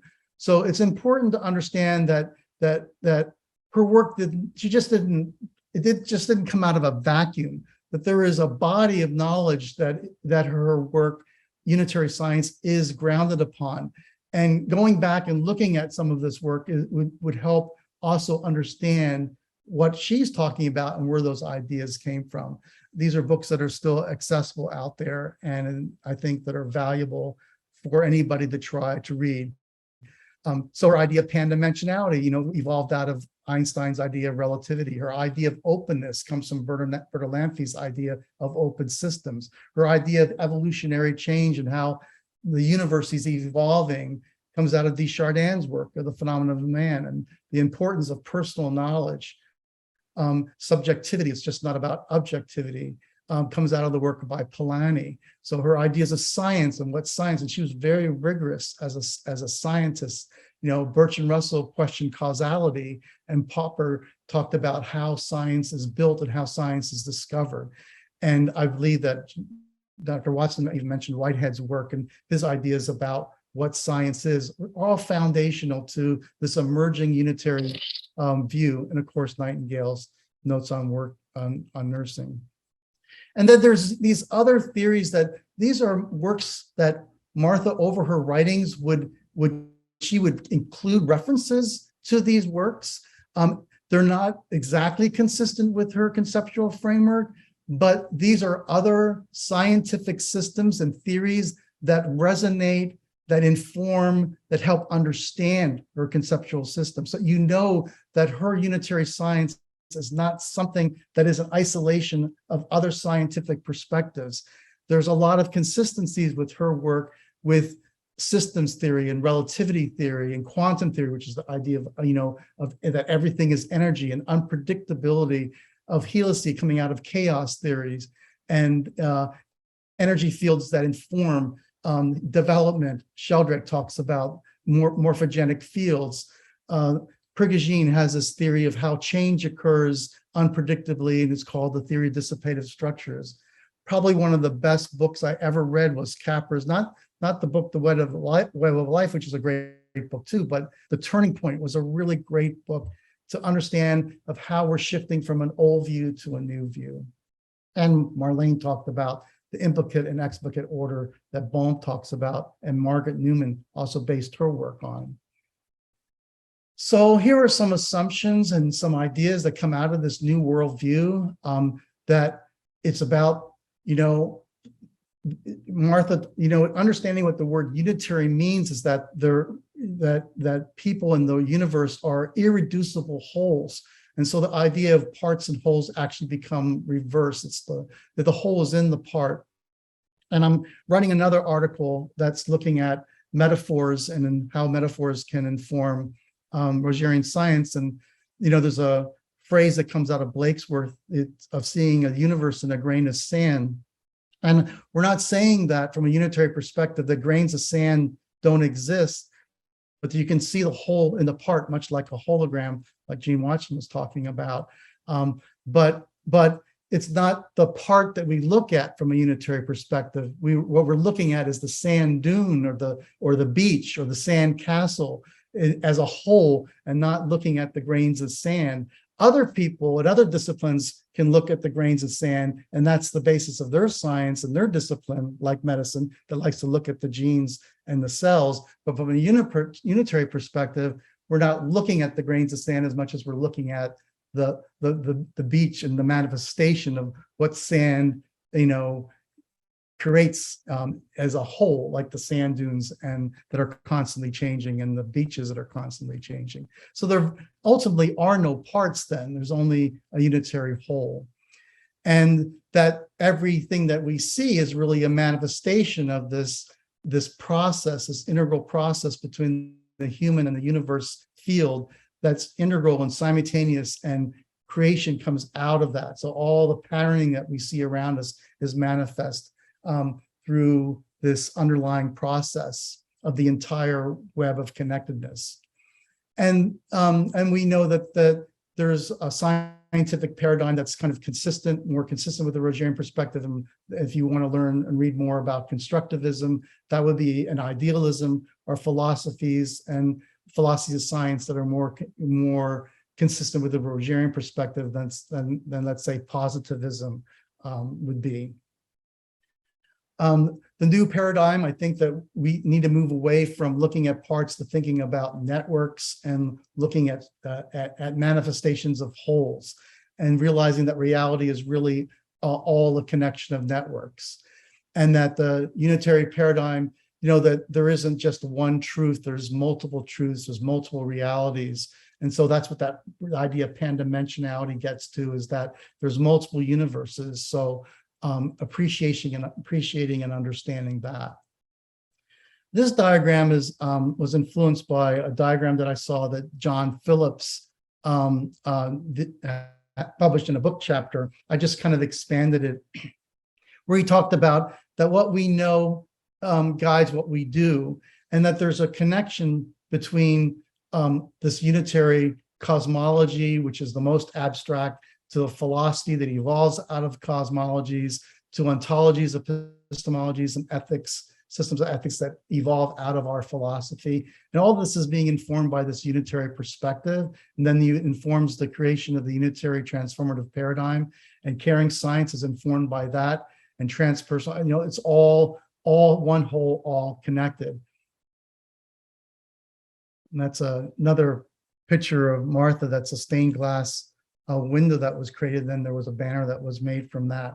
So I'm going to now talk about and try to explain what Rogerian science is from, I probably won't be able to get through all this, but my goal is for at least get through the major concepts and principles, and I'm going to try to explain them in a way that brings the abstract more to maybe somewhat concrete.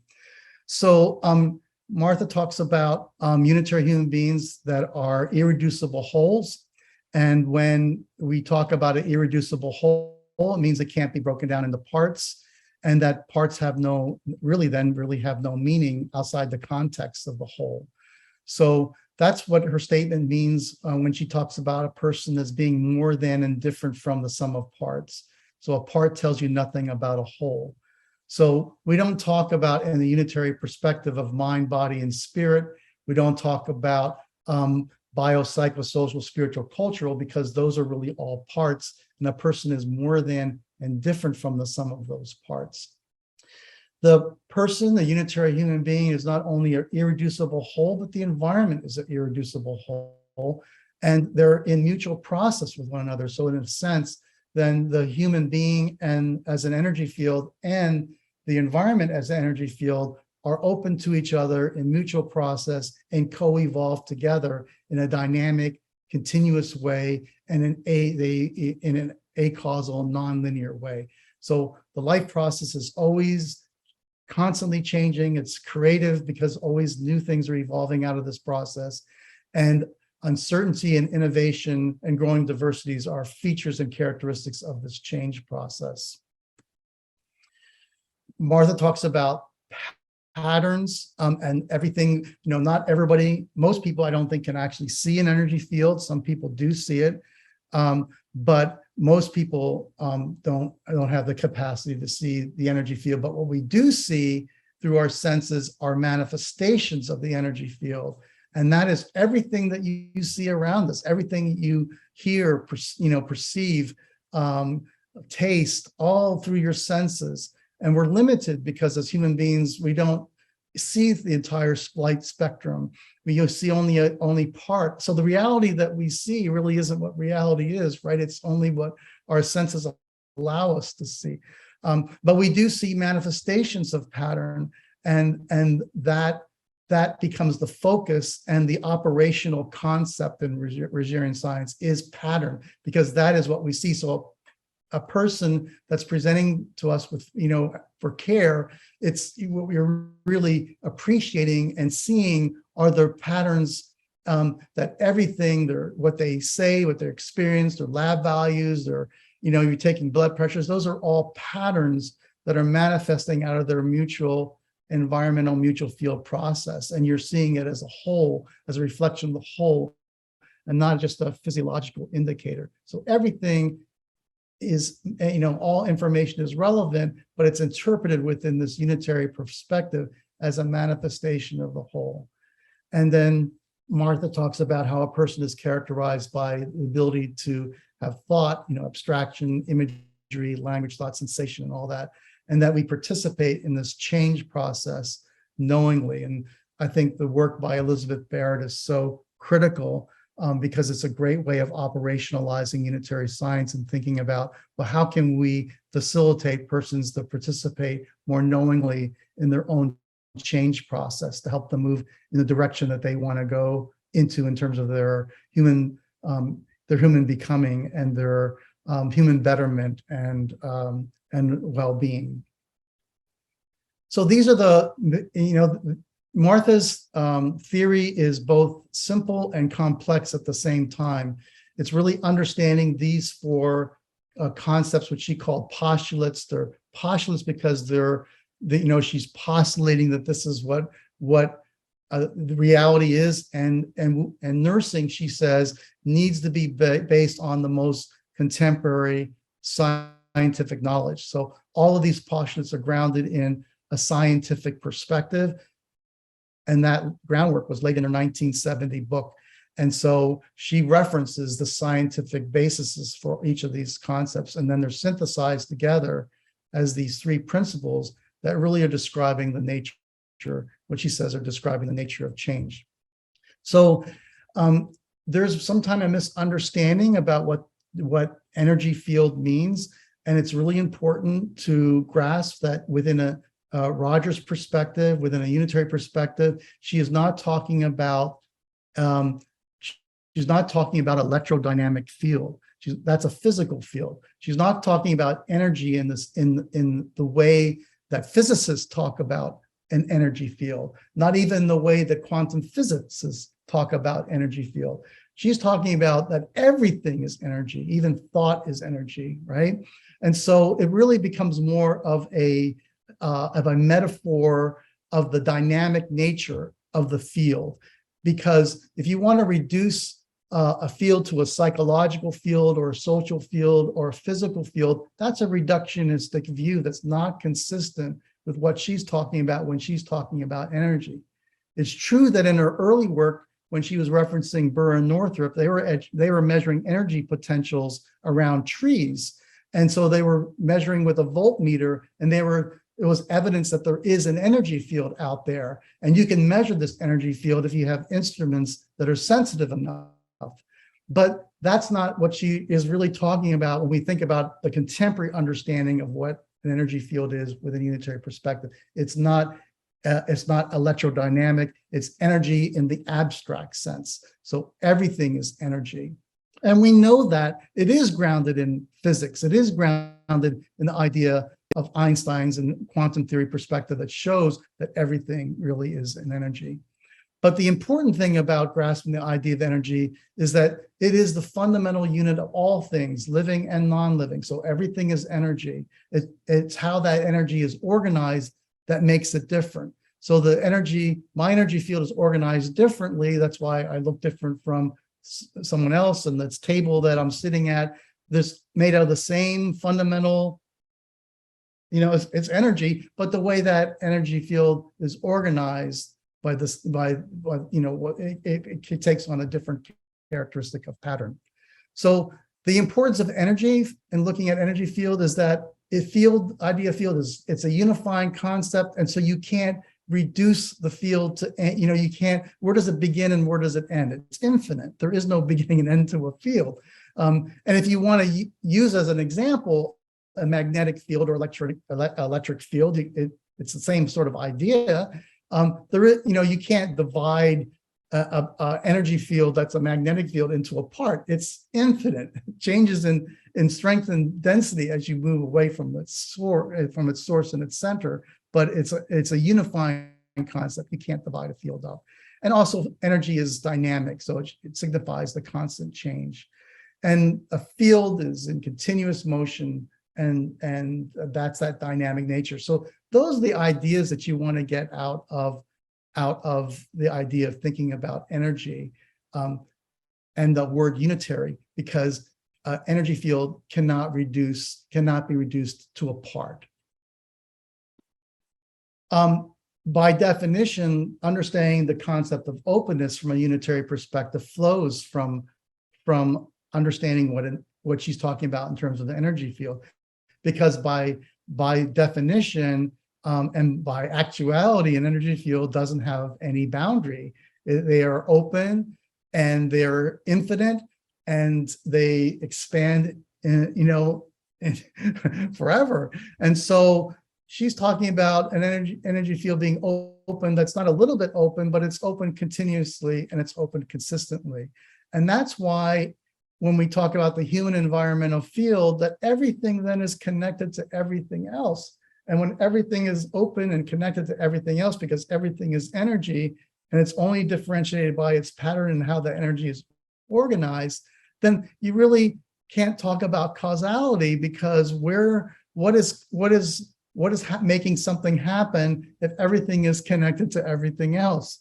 So causality fades into the background and becomes not really relevant within the system. It's not searching for causes of why things happen, but I think really from a unitary perspective, what's important is knowing what is the pattern and where do people want to go? What is the change that they want to create?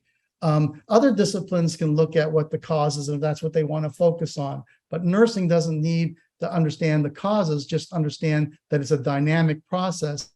And let's talk about what change and how can we pattern the human field and the environmental field in the direction that really contributes to human betterment and well-becoming. And so the universe then is sort of this open idea that questions then the existence of causality. Bertrand Russell would talk about how causality is really a human construct, that we just invented this idea that we have to find cause and effects just to kind of simplify our world so that we can understand things, but it doesn't make it that that's the way the world really is. Same thing with time. You know, we have clocks and we measure time with calendars, and there's different kinds of systems to measure time, but time is a human construct. When you look and you understand quantum cosmology, time doesn't really exist in the quantum realm and in the universe. We invented time, and we invented time to make things more simple so that everything doesn't appear that it happens all at once. So this idea of, there not really being any time and not really being any cause and effect really are based on contemporary ideas that are grounded in quantum cosmology, and Roger's work is more consistent with that. So that's why we talk about the human environmental field, because they're both energy fields, open and integral to one another. So there's no cause and effect of one causing the other. Howard, I'm sorry, we're going to give you a 10 more minute, if that's all right. Thank you. I think we'll see how, let's just keep on going. Yes, I know that you started late, so just, we're flexible on that, of course. Okay. Thank you. So her third concept is the concept of pattern, which I described earlier as the operational concept or postulate within her system, because it's what we can see and it's what we really focus on as nurses. And she just describes pattern as the distinguishing characteristic of an energy field, because it's what emerges out of that human environment field mutual process. And since you can't reduce it down into a part, it's perceived as a single wave, not as a part of a wave. It's a reflection of the whole. But everything then is pattern. And so like in the Rogerian practice methodology, what you're really perceiving and appreciating is the person's pattern, which is a manifestation of their energy field in mutual process with their environmental field. And all information is coming at you as the single wave, but you're interpreting it from a unitary perspective. And I thought that Dr. Smith did a really nice job in explaining the idea of pan-dimensionality in relationship to her theory. I think sometimes this might be the most difficult concept to kind of sort of grasp. Her definition has never changed. She has changed the word from multidimensionality. Before that, it was four-dimensionality, and then she changed the pan-dimensionality. But the definition has never changed throughout the evolution, and it simply describes the universe and everything as a non-linear domain without spatial or temporal attributes. And that's the idea that the energy field exists and everything is energy in a domain that is non-linear, meaning that it's not cause and effect and is beyond space and time. And that goes, we're kind of like stuck in this three-dimensional world, but we see that there's evidence of realities and events that can't be explained simply within our three-dimensional perspective. And so there's lots of great ways of understanding and reading about pan-dimensionality. I think the books, Flatland and Spearland are books that were written that show, what is it like if you were all living in Flatland in a three-dimensional object. So if it was just 2 dimensions and a 3-dimensional object comes into our world, what would that look like? And in Sphereland, what would a 4-dimensional object look like that appeared into our 3-dimensional world? Reading books like that sort of like help understand what this concept is. But also, I think there's lots of evidence out there when we think about, Martha would talk about events that can't be explained within our three-dimensional worldview. We label those as paranormal events, clairvoyance, it's knowing that something's going to happen before it happens. And there's evidence, there's a lot of stuff out there that shows that's quackery, but there's institutes that have done research on paranormal events that show that it's real. Okay, so reading some of that work can help understand its relevance to understanding human experience, because patients, and I've been with patients that have experienced, and many of you I know been with patients that have experienced things that you really can't be described, and this concept is a way of giving some sort of theoretical basis and understanding for events that are difficult to understand within our limited perspective. Then she synthesized these concepts, postulates into these three principles, the principle of residency, and they all describe the nature of change, this continuous change of everything, because energy is dynamic. It has a wave frequency and a wave frequency pattern, and this is a change from lower to higher wave frequency patterns that we were always evolving in changing in this direction. I think that John Phillips talks about how it's really going back and forth, that it's not just a linear progression from higher to lower, but it's a movement of going back and forth between lower and higher frequency. But you can see, we have expressions in everyday life that talk about how, we're on different wavelengths as a way of expressing how we're not really synchronous and understanding one another. So being in tune with someone, is this idea of, are we on the same, frequency pattern? And really our lives, right, are there's all kinds of rhythms in our lives. And you can see patterns of change throughout the universe, and throughout the, we live on circadian rhythms that are going on. There's constantly sound, light, everything really is a frequency pattern, and it's those patterns that we perceive.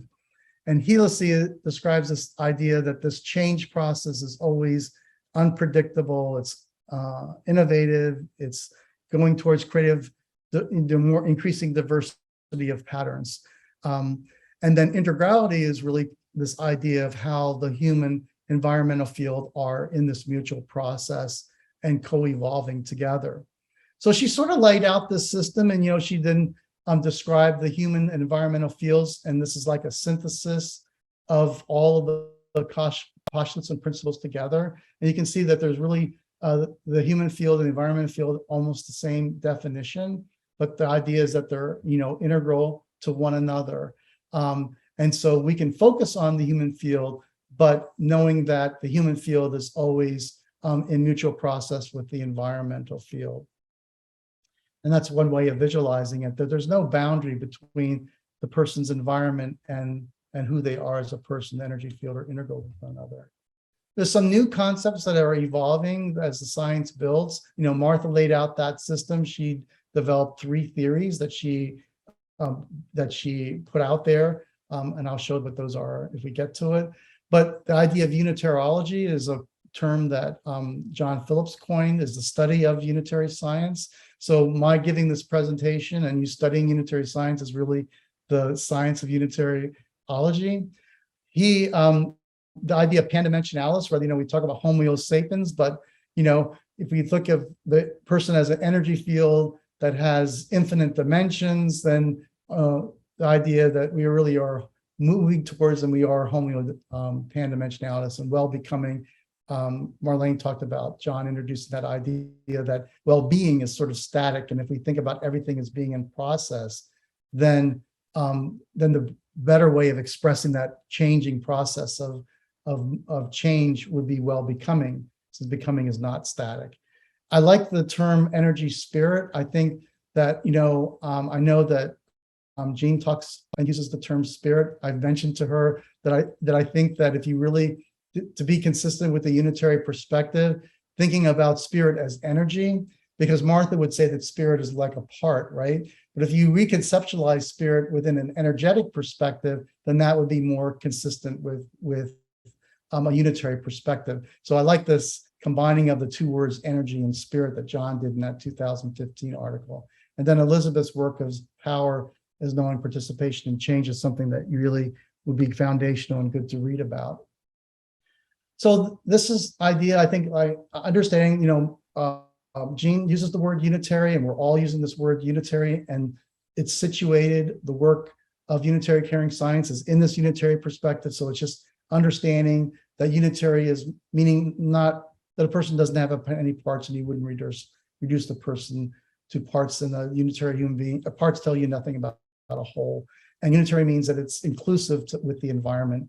And unitary thinking performs a new way of actually interpreting and thinking about the world in front of you. This is another way of depicting the relationship between cosmology, philosophy, the science of unitary human beings, and you got the postulates, the principles, manifestations, and theories that all flow from that. That's what work is from John. And then, from this unitary perspective, there's a unitary cosmology, a unitary ontology, a unitary epistemology, ethics, and aesthetics.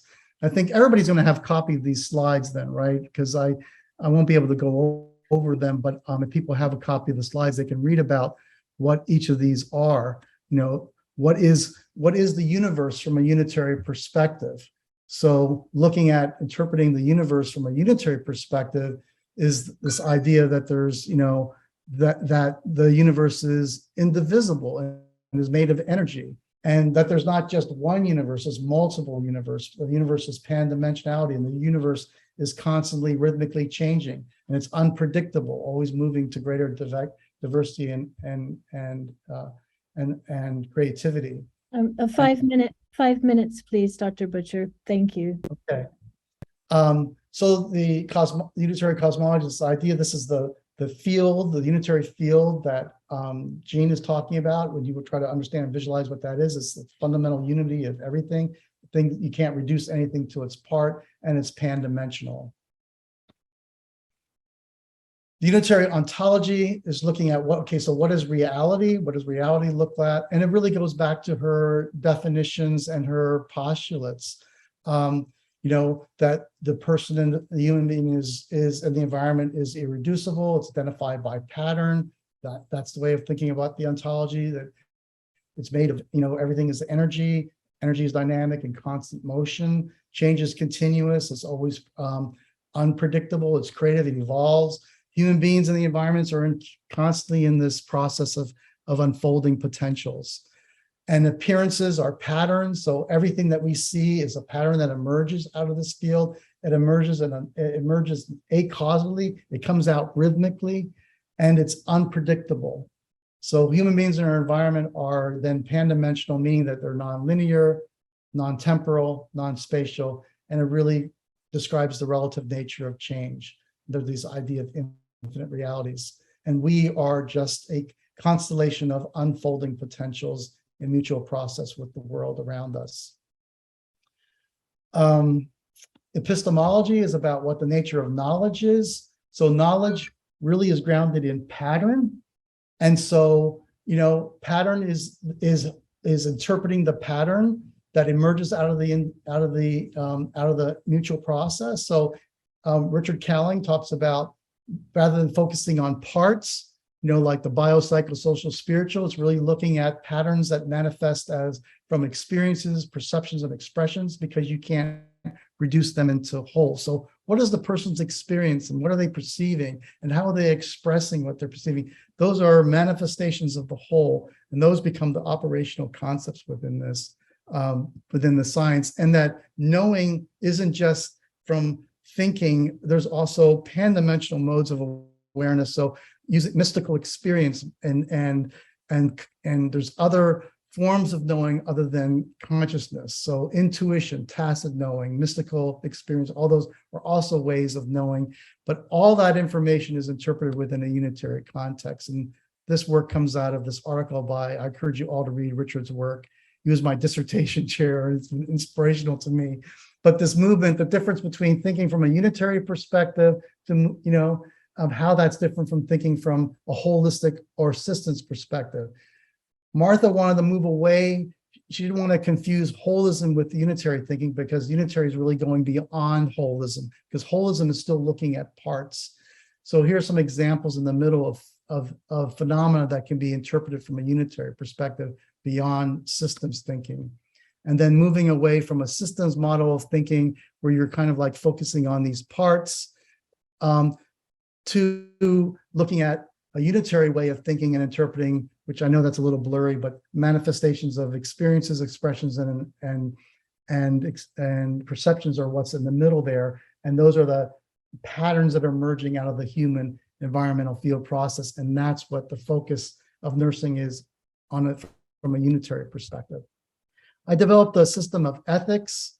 I'll just show the slide. This is in a 1999 article where I read all of Martha's works and I looked at, what are the values that she believed in that are embedded within her work and within the way she lived her life. And I identified these, what I would call manifestations of ethical ways of being open, having reverence to art, to the universe, embracing connectedness, this idea of embracing optimism and change. These are sort of like value systems that are part of a unitary perspective from Roger's perspective, and that in practice involves living the ethics. So she lived these ethics in her work, but when you practice from a Rogerian perspective, you are also embracing these ideas of justice creative and using wisdom and compassion, being responsible. All those are part of the system of Rogerian ethics. And aesthetics, the last branch of philosophy, is appreciating the kaleidoscope. These are metaphors that actually Martha used in her own work. She talked about pattern as like looking through a kaleidoscope because it's constantly changing and it's unpredictable. And that because everything is in motion and everything is vibration, it's like a symphony. The universe is like a symphony of patterns that are flowing together. So the idea of kaleidoscope and symphony and music to me are really artistic ways of conceptualizing and thinking about what the meaning of pattern and what the meaning of Rogerian science is.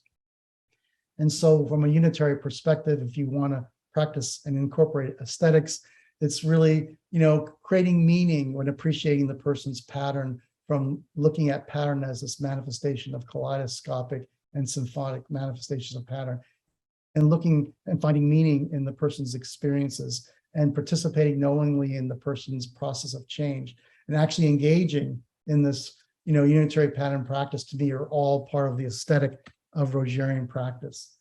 And then this is a diagram that shows the flow between the philosophy, the science, you have the theories, they flow into a research methodologies and into practice methodologies.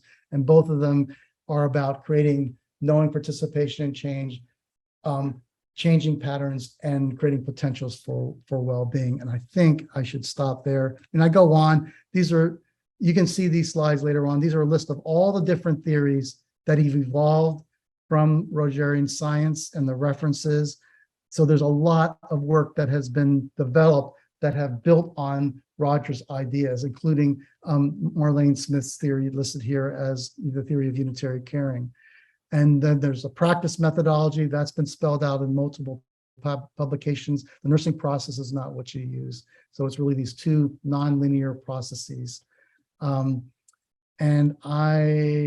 this method opens you up, this view opens nursing up to multiple modalities and practice modalities that go beyond perhaps what other models would embrace. So these are sort of like holistic modalities that are consistent with this worldview, but it doesn't replace and change the other things that we do as nurses that are like those 565 interventions in the NIC classification. Those are all things that nurses do, but those are reinterpreted as patterning modalities that are energetic as well. It's just that this system opens you up to other kinds of ways of practicing that are more grounded in a unitary perspective than in a participant way. So I'm going to stop here. Oh, well, thank you so much. It's absolutely wonderful. It's been such a, there are no coincidences, as you might have a look in the chat. There's some wonderful comments, but it's so perfect that we're coming to the closure of this morning's program, and you were the perfect kind of foundational presenter to kind of bring things together and share the consistencies and the different forms of inquiry and how they cross reference each other. We are hugely grateful and appreciative to all of our caring science scholars. These people are the way showers for all of us, and it's time for us to, carry this knowledge and move it forward as we continue to contribute to the field of unitary caring science. Just a final word or two from our panelists, and then we will have to move on to lunch. Dr. Smith, we're so appreciative of you being here. Any final words, and then it will be Dr. Ray and Dr. Watson, please.